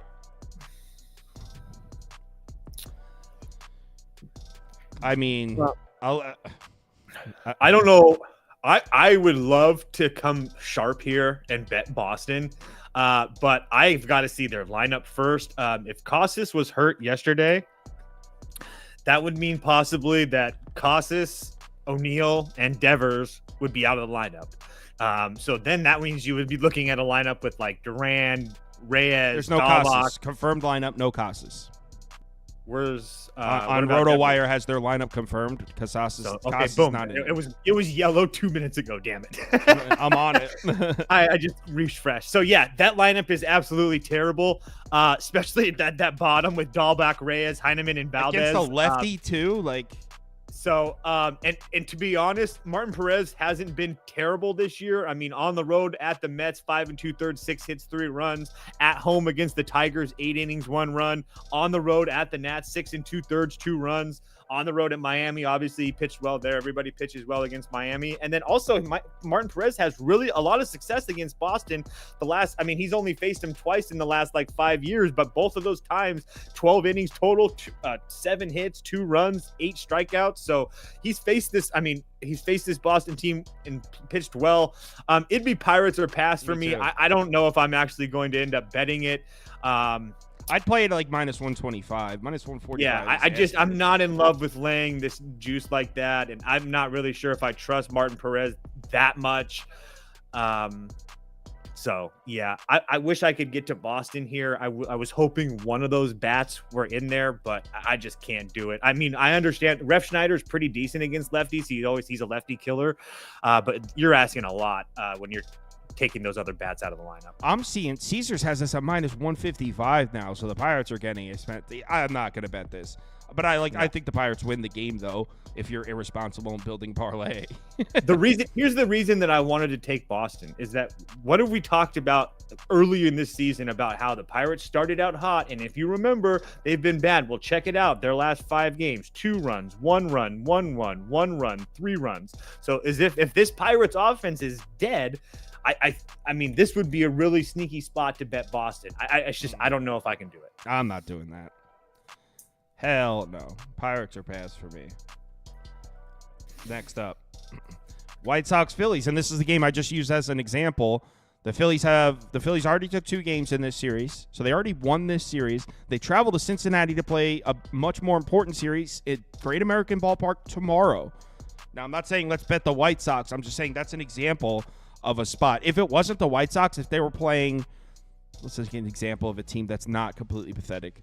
If they were playing like the Angels here, a team that's somewhat formidable, and they were like minus 145 favorites, this might be a sneaky spot to take the Angels. But I mean, it's the White Sox. Yeah. There's no way I get to the White Sox. Trust me, I was trying to get there. This is just a pass, right? I mean. Yeah, I don't want anything to do with Aaron Nola as a huge favorite, really. I will say that the Phillies bats are just all the way back. 5, 7, 7, 9 runs their last 4 games. Whatever happened with that night in Colorado within extra innings, and it just seems like they flipped a switch here. So I have a hard time believing that the Phillies lose this one, but I'm not paying this price in any way, shape, or form. Yeah, let's just go on to the next one. That was obviously the poll. Everyone clicked on Phillies. Next up, Angels Reds in Cincinnati. If you're betting in Philadelphia, keep in mind we've been telling you guys this for years on this show. Aaron Nola at home is a big favorite. It's not that guy. Yeah, that's not the spot to play him. Historically, it hasn't been, I should say. Well, yeah. You play Aaron Nola on the road against the Dodgers as a plus 145 favorite. At home against the Rockies as a minus 260 favorite. He'll fuck it up. And to the guy that's going to comment when the Phillies win 5-0, good job. Aaron Nola is the Sacramento Kings of starting pitchers in the MLB. So for those of you who are new to MLB, you just clicked like, oh, I get exactly what he's saying now. All right, so Angels on the road in Cincinnati. Reds came through. I had a full unit on the Reds last night. The Reds, because they probably had to use their bullpen because they almost blew the lead in that game. So I'm going to look at their bullpen usage. I would imagine. Oh, You're good to go. I was going to say, yeah, you're fine. It's 100% good to go. who the hell Beautiful. pitched? It's beautiful. Wow. All right. So the Reds have their full bullpen. Diaz threw 13 pitches yesterday. That's it. So he'll even be available. What? How did they blow the lead? What, the starter go 8? I don't know. I don't remember now. I was going to buy Well, I have to look now because it's not like that was a game where like a starter went far. Angels scored 5 runs. They brought in Suarez. Okay. So yeah. it's because Nick Martinez pitched three innings. There's your answer. Right. Which is usually he's not even in the bullpen situation. He's a starter, he's usually a technically. starter. Right. Yeah, so that actually ended up working out. And Diaz only went 13 pitches, so he's good to go as well. So tell me why we don't go right back to the Reds. I don't have a reason not to. This LA Angels team is bad. I think that you can get with them in certain spots as far as like maybe scoring some runs and whatnot, very like yesterday. But keep in mind yesterday, Miguel Sano, who hasn't done anything in Major League Baseball in years, went 3 for 3 for the Angels. He was the Angels offense yesterday. And Miguel Sano is like 40 years old. He's bad. Maybe he's not 40, but regardless, he's been really, really bad for like multiple years. And the fact that was the only Angels offense really concerns me here. I'm well aware that Frankie Montas has had back-to-back bad starts. Those bad starts at home against Milwaukee, who I understand Milwaukee has slowed down a little bit, but at the time they were the hottest offense in Major League Baseball. And I mean, again, 5 runs, one of them, 2 of those runs were coming from an error. It is what it is. And then on the road at Seattle, he had a bad outing in Seattle. It is what it is. So he had back-to-back bad outings from Frankie Montas. The issue is, what do we get out of him? But even if we get a bad Frankie Montas, I still think there's a huge advantage in the back end of this game as far as the Reds go. So the Anaheim bullpen isn't anything, or the LA bullpen, whatever you want to call them, isn't taxed or anything of that nature. Everybody's going to be really essentially good to go. But again, I still think that the Reds is better. So at a cheap price with a home team at Great America Ballpark, I'll take the Reds. Yeah, I just added Reds to my list, so I have Yankees and Reds on there so far. 2 square favorites though, which I don't love. I would like to find a dog. I know, that's where it's like, That's why those are the only 2 I've had, and I'm like passing because I don't want to keep on getting 7 favorites on my ticket. Especially not on Sunday. Right, exactly. So we got Oakland on the road in Cleveland. My guys on the mound, Bybee. Yeah, I this is another game where I would be okay with Cleveland some way, somehow, if you can figure out however you want to do it. I feel like there's got to be a way to get there with Cleveland. They came through for me yesterday. Would you lay the 1.5? I'm thinking like Cleveland Astros moneyline parlay, to be dead honest with you. That's kind of where my head's at.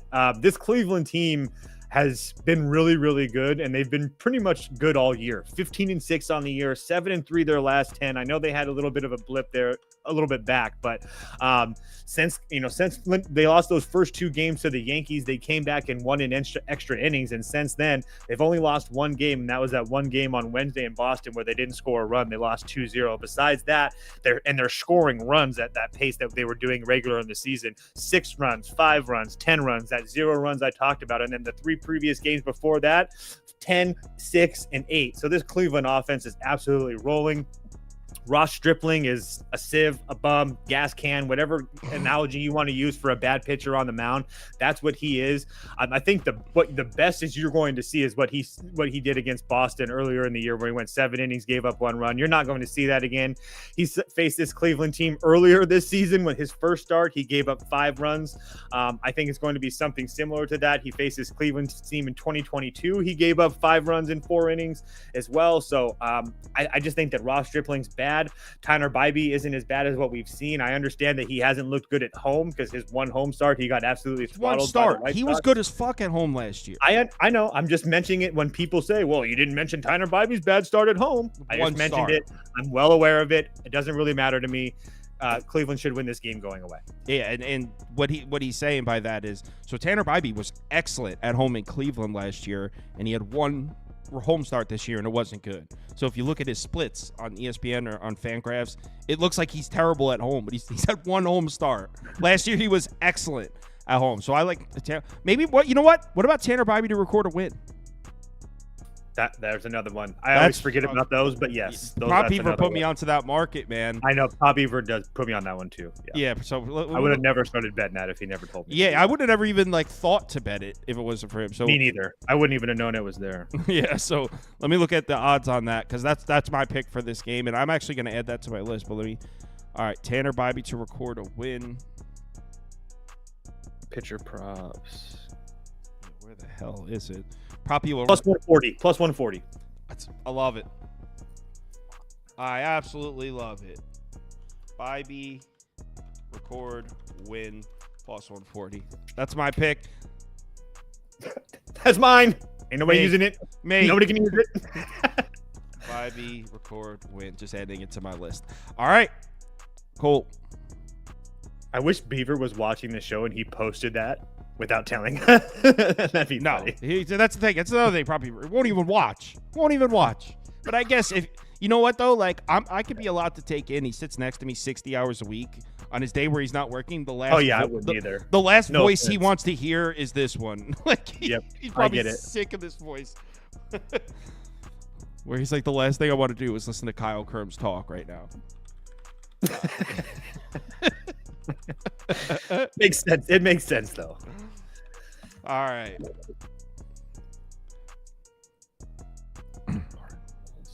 So, Tigers, Twins, my boys on the mound.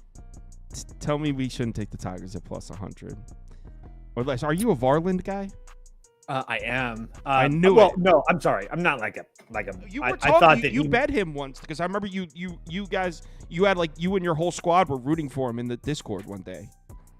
You like bet Varland under or some shit. I don't remember. Yeah, I don't. I can't remember what game that was, but he got throttled. Regardless, he's been throttled every time that he started a game this year. So, it's been pretty damn bad. On the road at Milwaukee, 6 hits, 3 runs. At home against the Dodgers, 5 innings, 7 hits, 6 runs. And then on the road at Baltimore, 5 innings, 11 hits, 4 runs. 6 runs, 4 of them being earned. I want to say this is a Tiger spot. It is a Tiger spot, bro. Don't be scared. Don't be bashful. I'm not scared. I didn't look at their bullpen. I'm just double checking. Look at the checking Twins bullpen. Sure. There's no Jacks. Duran's hurt. Well, that's it. So there's no. I was gonna say it's not. The Twins are missing their 2 main arms. Okay, no, we're good. Foley didn't work. Foley's good. Miller. Chafin's probably Tigers available. Let's do it. I'm down. Let's do it. Believe in the Tigers. Believe in Casey. I'm down for that. For those of you that don't know, Casey Mize is the former #1 overall pick. The reason you haven't heard of him is he suffered 2 serious injuries where he missed. I think he missed 2 full seasons, didn't he? I mean, not full seasons, but like 2021, he was full. He missed 2022 and 2023. So yeah, pretty much, yeah, 2 full seasons. Where you're pretty much right. He's like one of those. He's kind of like, all right, picture like Zion Williamson, where when he's playing well, and you're like, oh shit, I forgot that this dude was supposed to be like the best player in the league because like years have gone by and you've kind of like moved on. That's kind of Casey Mize, where it's like we still really don't know what this kid is, and his ceiling potentially could be sky high, but a lot of people have written him off just because he got hurt a couple years. So Casey Mize, when Casey Mize got drafted like 4 or 5 years ago, he was supposed to be the next like a Cy Young winner at some point. Yeah, oh yeah, 100%. Cole Irvin, Seth Lugo. I mean, part of me, the Royals hit at home, man. Cole Irvin sucks. Like I seriously, I want to put up Royals before I even ask what you think, to be honest. Yeah, that's pretty simple. It's pretty simple. I mean, I don't know how many times I have to. I'm not talking to you specifically, Kyle, but I don't know how many times I have to say it. Seth Lugo is very good, guys. He's very good at his job, and he's been good for a while now. I understand that you look at it and you might see 2023 and see 8-7, but you should also see a 3.57 ERA with that Padres team that's god awful. And he's came into Kansas City. He's been 3-0 with a 1.05 ERA. I don't put a whole bunch of stock in ERA, but that really gives you a good idea of how well he's pitched. His last couple starts on the road to Chicago White Sox, obviously they're terrible. He went 7 innings, didn't give up a run, had 4 hits. How about Houston at home, 6 innings, 2 runs. The White Sox again, 1 run. Minnesota, 6 innings, 1 run. But you can keep on going back. Seth Lugo's been fantastic for 2 years now. Cole Irvin, a guy that I don't trust in any way, shape, or form. And what is the spot that we like the Royals? At home versus lefties. I mean, it's at home, set period, up. to be honest, this year. Just True, home, period. but at lefties, you can even put a little bit more of an exclamation point on it, at least for me as well. I definitely think this is a Royal spot. The issue is their bullpen has been used a lot. So is Baltimore's a little bit, though. Thank you. I was just about to say that, but you could say the same thing for Baltimore. Yesterday, both teams used a lot of arms. And so today, I just feel like it's kind of the same thing here today. I give the advantage to Kansas City with being at home with those bats. And then I just think that Cole Irvin is terrible. Yeah, and look, I know Baltimore got the win yesterday. I had a full unit on the Orioles, so good. They scored 7 of their runs in 1 inning. It was 7-0 after 2 innings. The Royals came back, made it 8-7. They brought it all the way back. The Royals are hitting at home. They saw all Baltimore's arms. Let me go to Baltimore. Kimbrel pitched. Cano pitched. Colombe pitched. Bauman's pitched the last 2 days. The Royals have seen all Baltimore's bullpen arms. And Cole Irvin. This is a Royal spot, man. I bet Baltimore yesterday. This is a Kansas City day. So, yeah, let's do the Royals. Yeah, I'm doing first 5 and full game. I think I'm going to split it. I'm a little worried that there's no Schreiber. That guy Schreiber's been pretty good for the Royals out of the bullpen. I think he pitches the 8th inning for them. Yep. He's been very good. Yeah. So doesn't strike out a lot of guys though. So that's one thing that's different. That sucks. But next up, cards.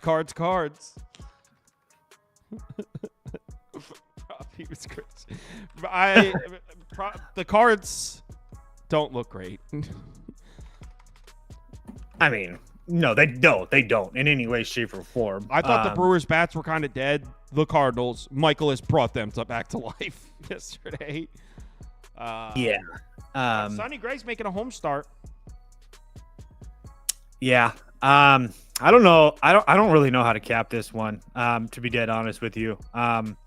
I'm not sure what to think of Sonny Gray. I don't know if I'm just like a secret Sonny Gray hater or what. Like I can't get myself going when I see Sonny Gray on the mound. I don't know what it is.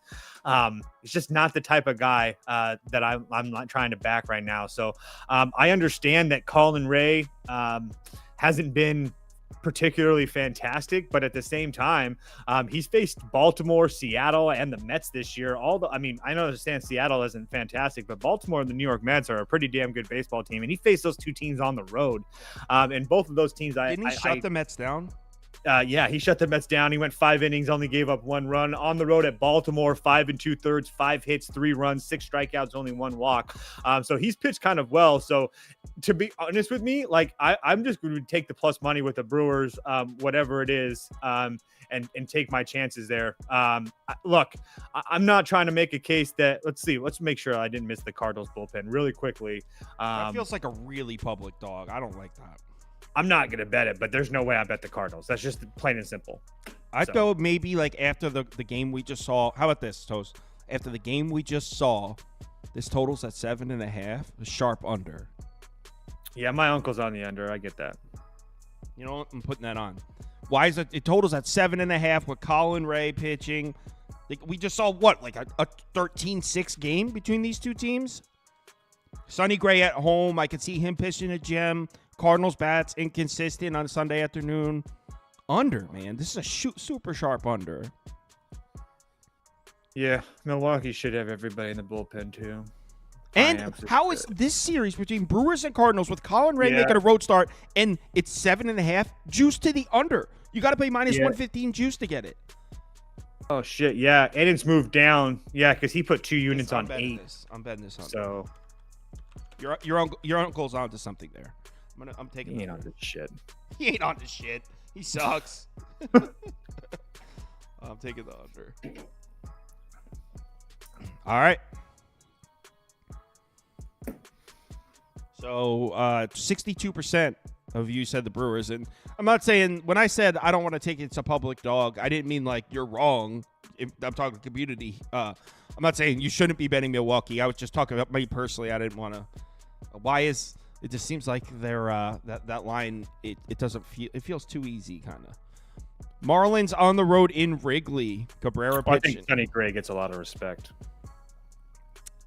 Unfortunately, I don't know why. Yeah, apparently you hate the guy. I don't know. Just not really my cup of tea. Sonny Gray, not toast cup of tea. All right, Marlin. We got the fish in Wrigley. Oh man, Kyle Hendricks. I feel like Kyle Hendricks has been one of the most difficult starting pitchers to handicap for 2 or 3 years now, because we know that he's not great, but I feel like at any given day he has a really high ceiling. Because I feel like he'll show up and pitch a gem here and there. He's good for 1 gem a month, and it's just a matter of when the hell, which day it's gonna be. Well, he hasn't had one this year, so I guess he's due. I guess you could say he's due. You could pencil him in for sure. his April gem. I really want to play the. I gotta check the weather really quick, but I really want to play Fish team total over 3.5. They've been crushing righty starters. I know. So and it's juiced to 130 to 140 range, which really means that's. You like know what you guys did, range. and when I say you guys, I mean you and Kamish. You guys fucked Wrigley Field up for me, because seriously, whenever I'm looking at a Cubs home game now, like it's in, you know, when you're handicapping a Rockies, like a Coors Field game, it's in your head. You're like when you're going through the numbers and trying to make a prediction, it's in your head. Okay, Coors Field. Okay, this, and this, but it's at Coors Field. Like now you have Wrigley in my head, and I don't even know what it is. What is it? Super windy? The Windy City? Mm-hmm. But like, does that mean runs or no runs? I don't even know. I feel like you fuck with my confidence when it comes to betting games at Wrigley. You guys ruined it. Blowing out. I runs. understand that, but like, you mean to tell me I have to check the weather at Wrigley every single day? Understand that I was doing it for the people. I knew you got it. So when the wind blows towards the fence, that makes the ball go farther. Dude, you know how some people are. That is something I have to say. Fuck you. Wait, the ball goes farther when the wind's... Okay, let me write that down. Anyway, I don't trust Kyle Hendricks in any way, shape, or form. I have a hard time believing they're going to continue to throw him out there if he's giving up 5 to 7 runs every single time he's out there, and he's only going till the 5th inning. So yeah, but he hasn't shown us any reason for us to tell us any reason why. And then, as you see with the Cubs bullpen, Marlins multiple guys all worked yesterday. So yeah, for me, it's Miami team total over 3.5 or pass. So I trust Edward Cabrera 100%.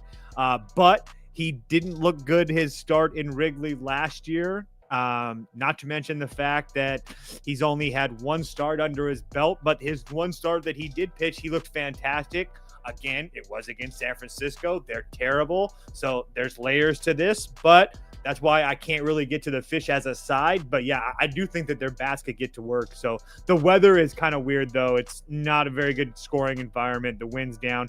I mean, we saw that yesterday. Brian De La Cruz should have hit a grand slam in like the 6th or the 7th or whatever it was. It gets the wind catches it, and then in the top of the 9th, he hits one and it goes out, and the Marlins win. So it's Marlins team total or pass. And I'm not really talking about okay, it's hard to explain what I was. So I'm not really talking about the weather as much as I mean, at Coors Field, it's regardless of the weather, the run index is going to be up at Coors Field. What Toast and Kamish had a long conversation about Wrigley at the beginning of this season, and it fucked up where Wrigley is different now in my head, and it fucked with my confidence. where it's like, oh, if the wind comes in from left at Wrigley, it's weird because that actually, like, I don't know how to explain it. I don't like it, and my confidence in Cubs Hopes games, I haven't been betting them. All right. Speaking of Coors Field, here we are. What was the final score of last night's game? I live bet the Mariners Rockies over 8.5. 7-0.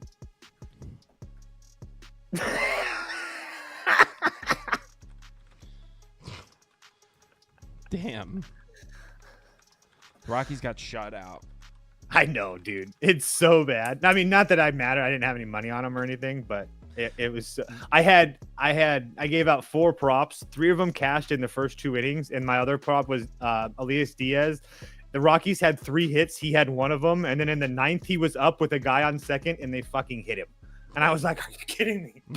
Like, I can't even get lucky here." But anyway, it doesn't matter. But yeah, I don't have any interest betting this game in any way. The Mariners should absolutely kill them with Kirby on the mound. He hasn't pitched in Colorado, I don't think. I know he hasn't. So that's maybe something that you could maybe get there if you're trying to get to Colorado. But once you see Cal Quantrill's name on there, it's kind of hard to get there. I understand that he looked really good against Philadelphia, but Philadelphia, that was when they weren't hitting and doing anything.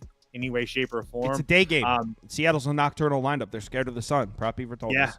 So, I mean, yeah. This is pass for I me. don't know. Pass, yeah, it's man. a straight pass for me. There's no way I pay -200 for Seattle in Coors with a pitcher that's never pitched there. D-backs, Giants. We got 4 games left.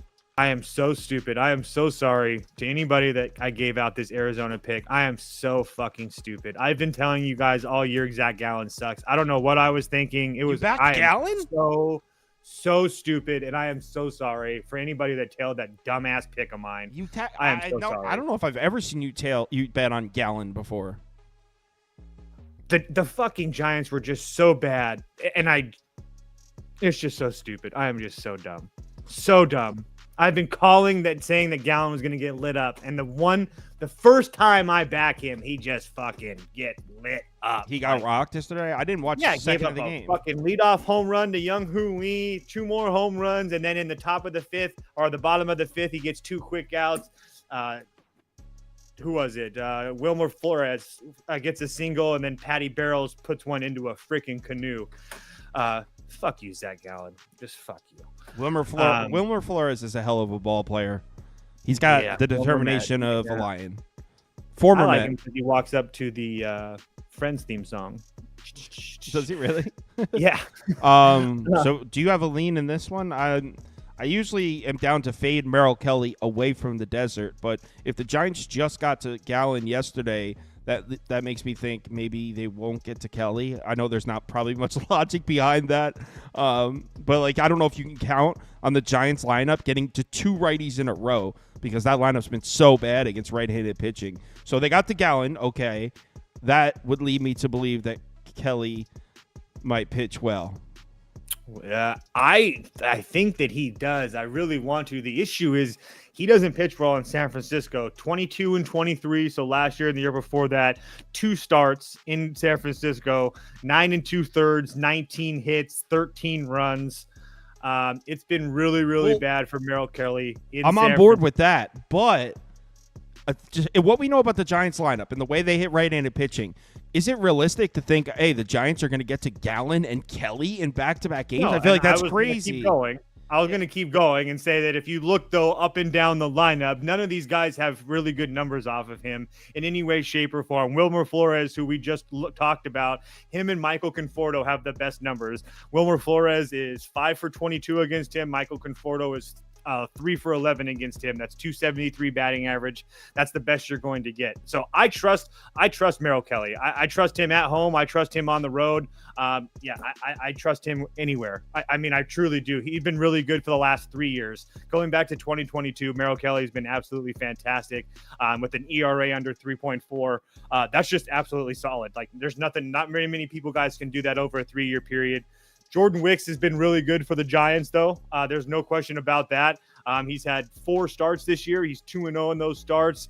The worst start was on the road at Miami, where he went 5 innings and gave up 3 hits and 2 runs. The walks might be starting to become an issue. Didn't have to deal with them in his first couple of starts. Now they're starting to come into play. 5 walks his last 2 starts. That's a lot. And then if you sprinkle in to take a look at the Arizona bullpen, they are going to be completely fine. They didn't use anybody yesterday because they got manhandled. The Giants, other hand, kind of a paint by numbers. Duvall went 16 yesterday. They're going to have no Tyler Rogers. He's went 5 times this week. Taylor Rogers went yesterday. Walker, Milner, all those guys went yesterday. They will be available, but they did go yesterday. So it'd be Arizona or pass for me. I like the under.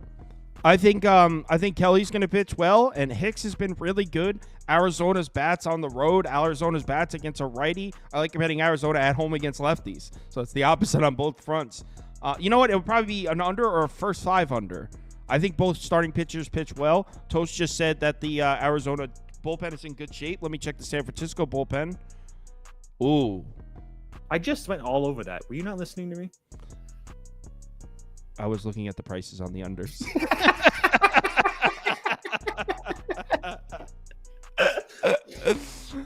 All right, so busted. I was looking at under prices. All right, I was not listening.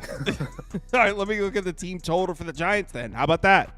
3.5. Giants team total under 3.5 at plus money. Yup. We'll put it on the screen. Yup.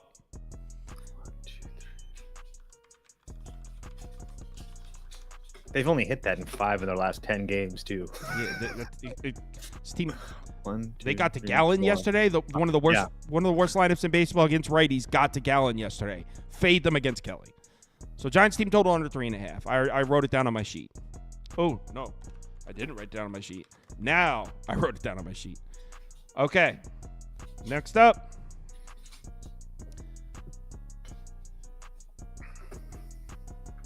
Mets Dodgers. I can tell you what I'm going to be betting. I mean, simple question. How do you price the best team in baseball at plus 215? So how do you do it? How do you stay in business with lines like that? I don't know, but I'm going to make the same bet I made every single game of this series. Mets team total over 3.5, minus 105.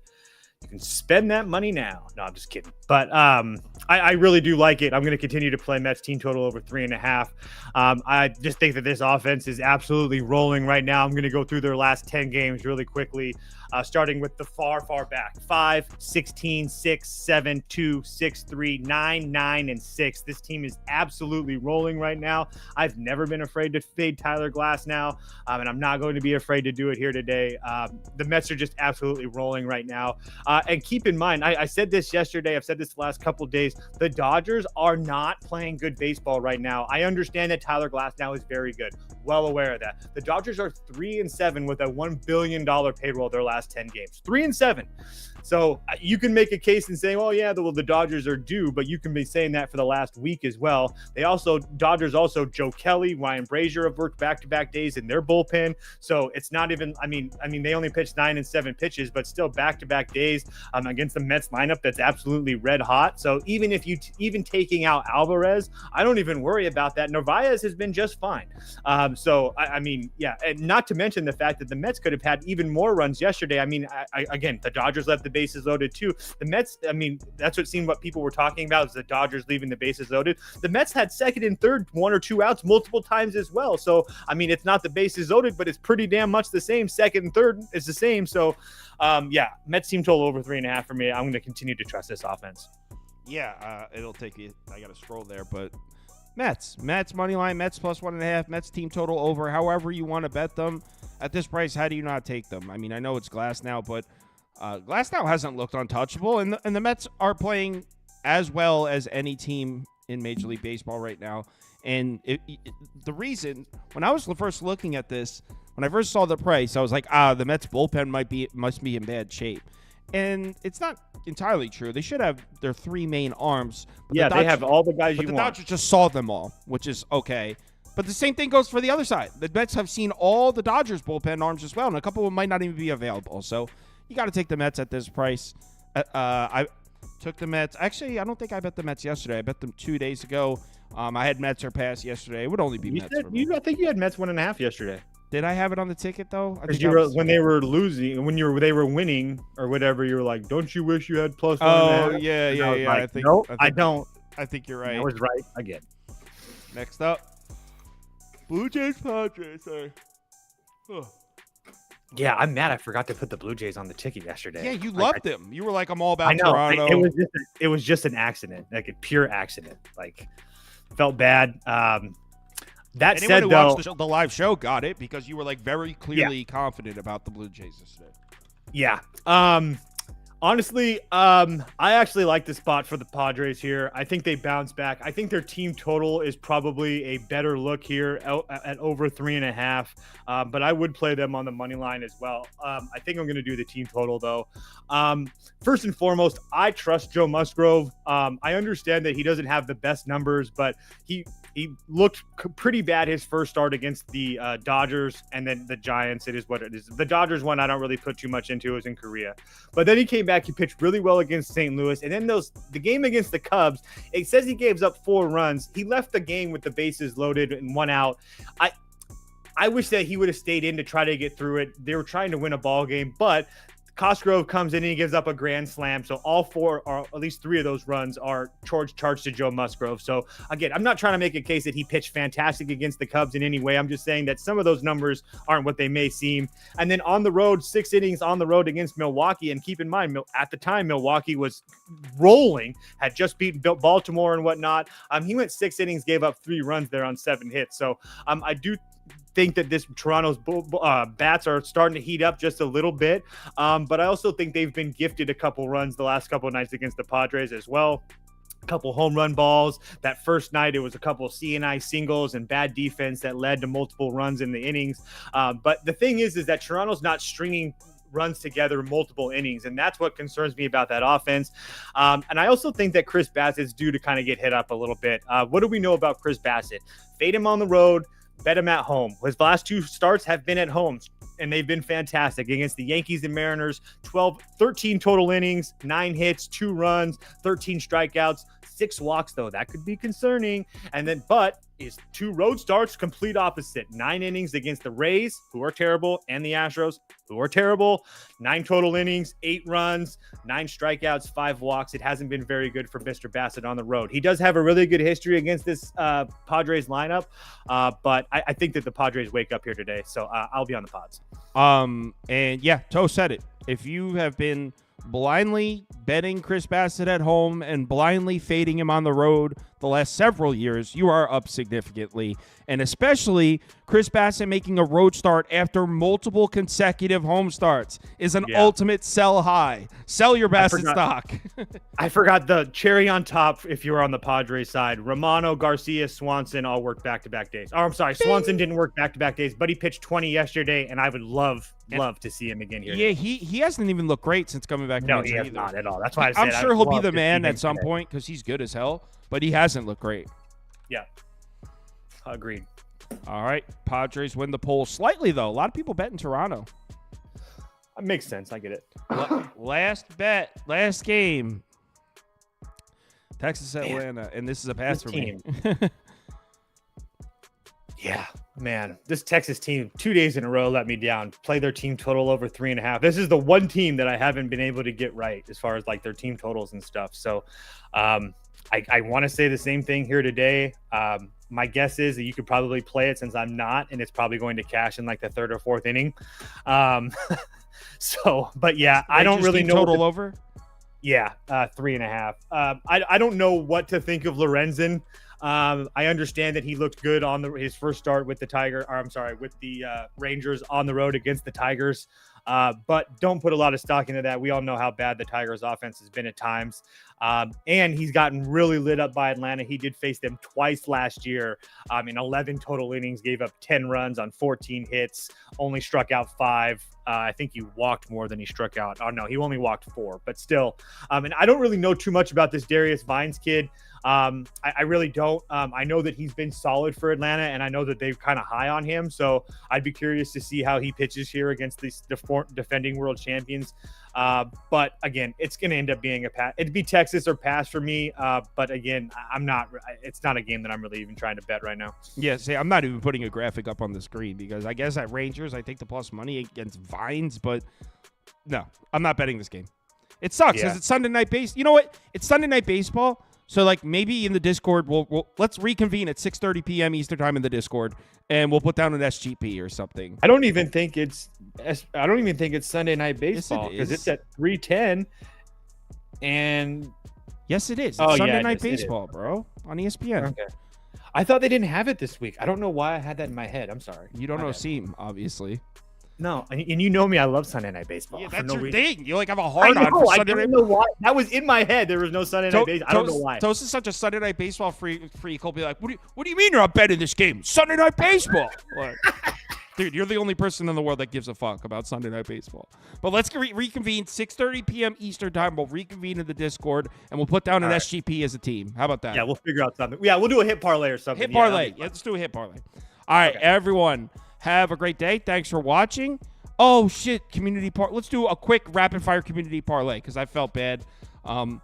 Every single segment took a little bit longer than expected, but who cares? It was good information. We had fun.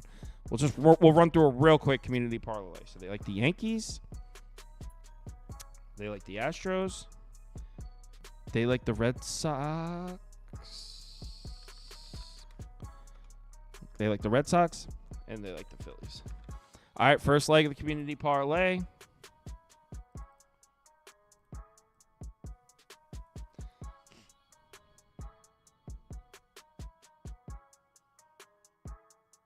And I could probably cut this one off early. It looks like it's going to be the Yankees by a land. Oh. Waiting for some more votes. You just kicked me out? No, a lot of people voting the Phillies. No, it's Yankees. Yankees it is.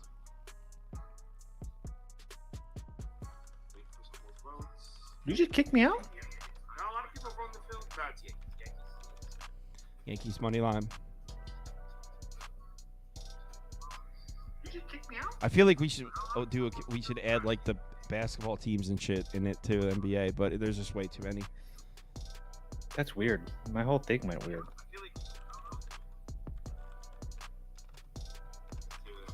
Guardians, Tigers, Twins. They like the Tigers. Orioles, Royals. They like the Royals. Royals is down to a pick'em, Toast. What the hell? Line's moved the wrong way. I think you're muted, by the way, Toast.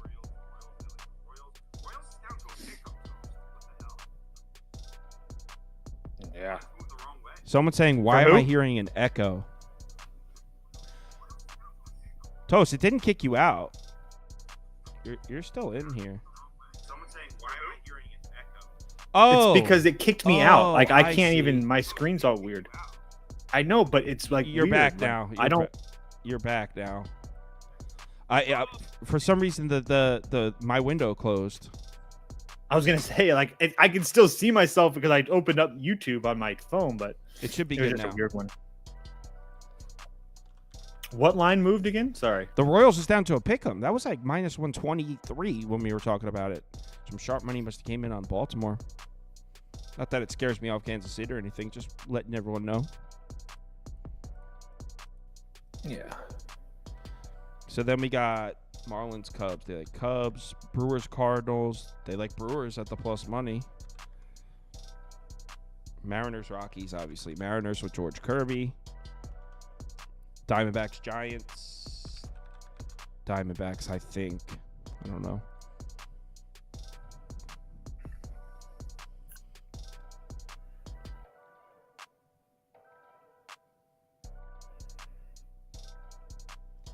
Cast your votes. Cast your votes.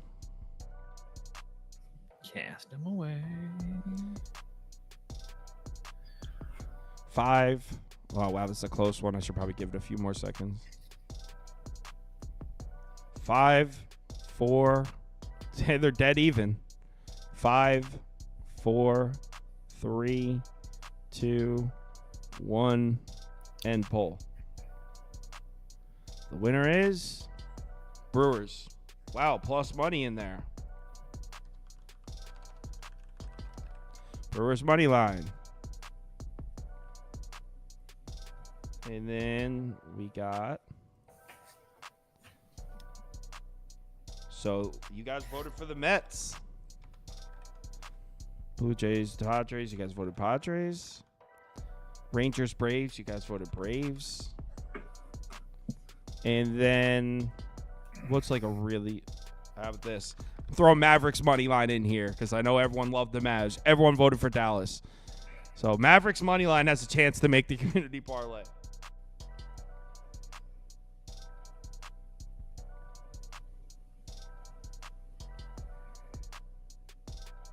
Go Mavs. Yeah, it's going to be Dallas. Yeah, YouCapper. We're just finishing up now. We're doing the community parlay. It's Dallas.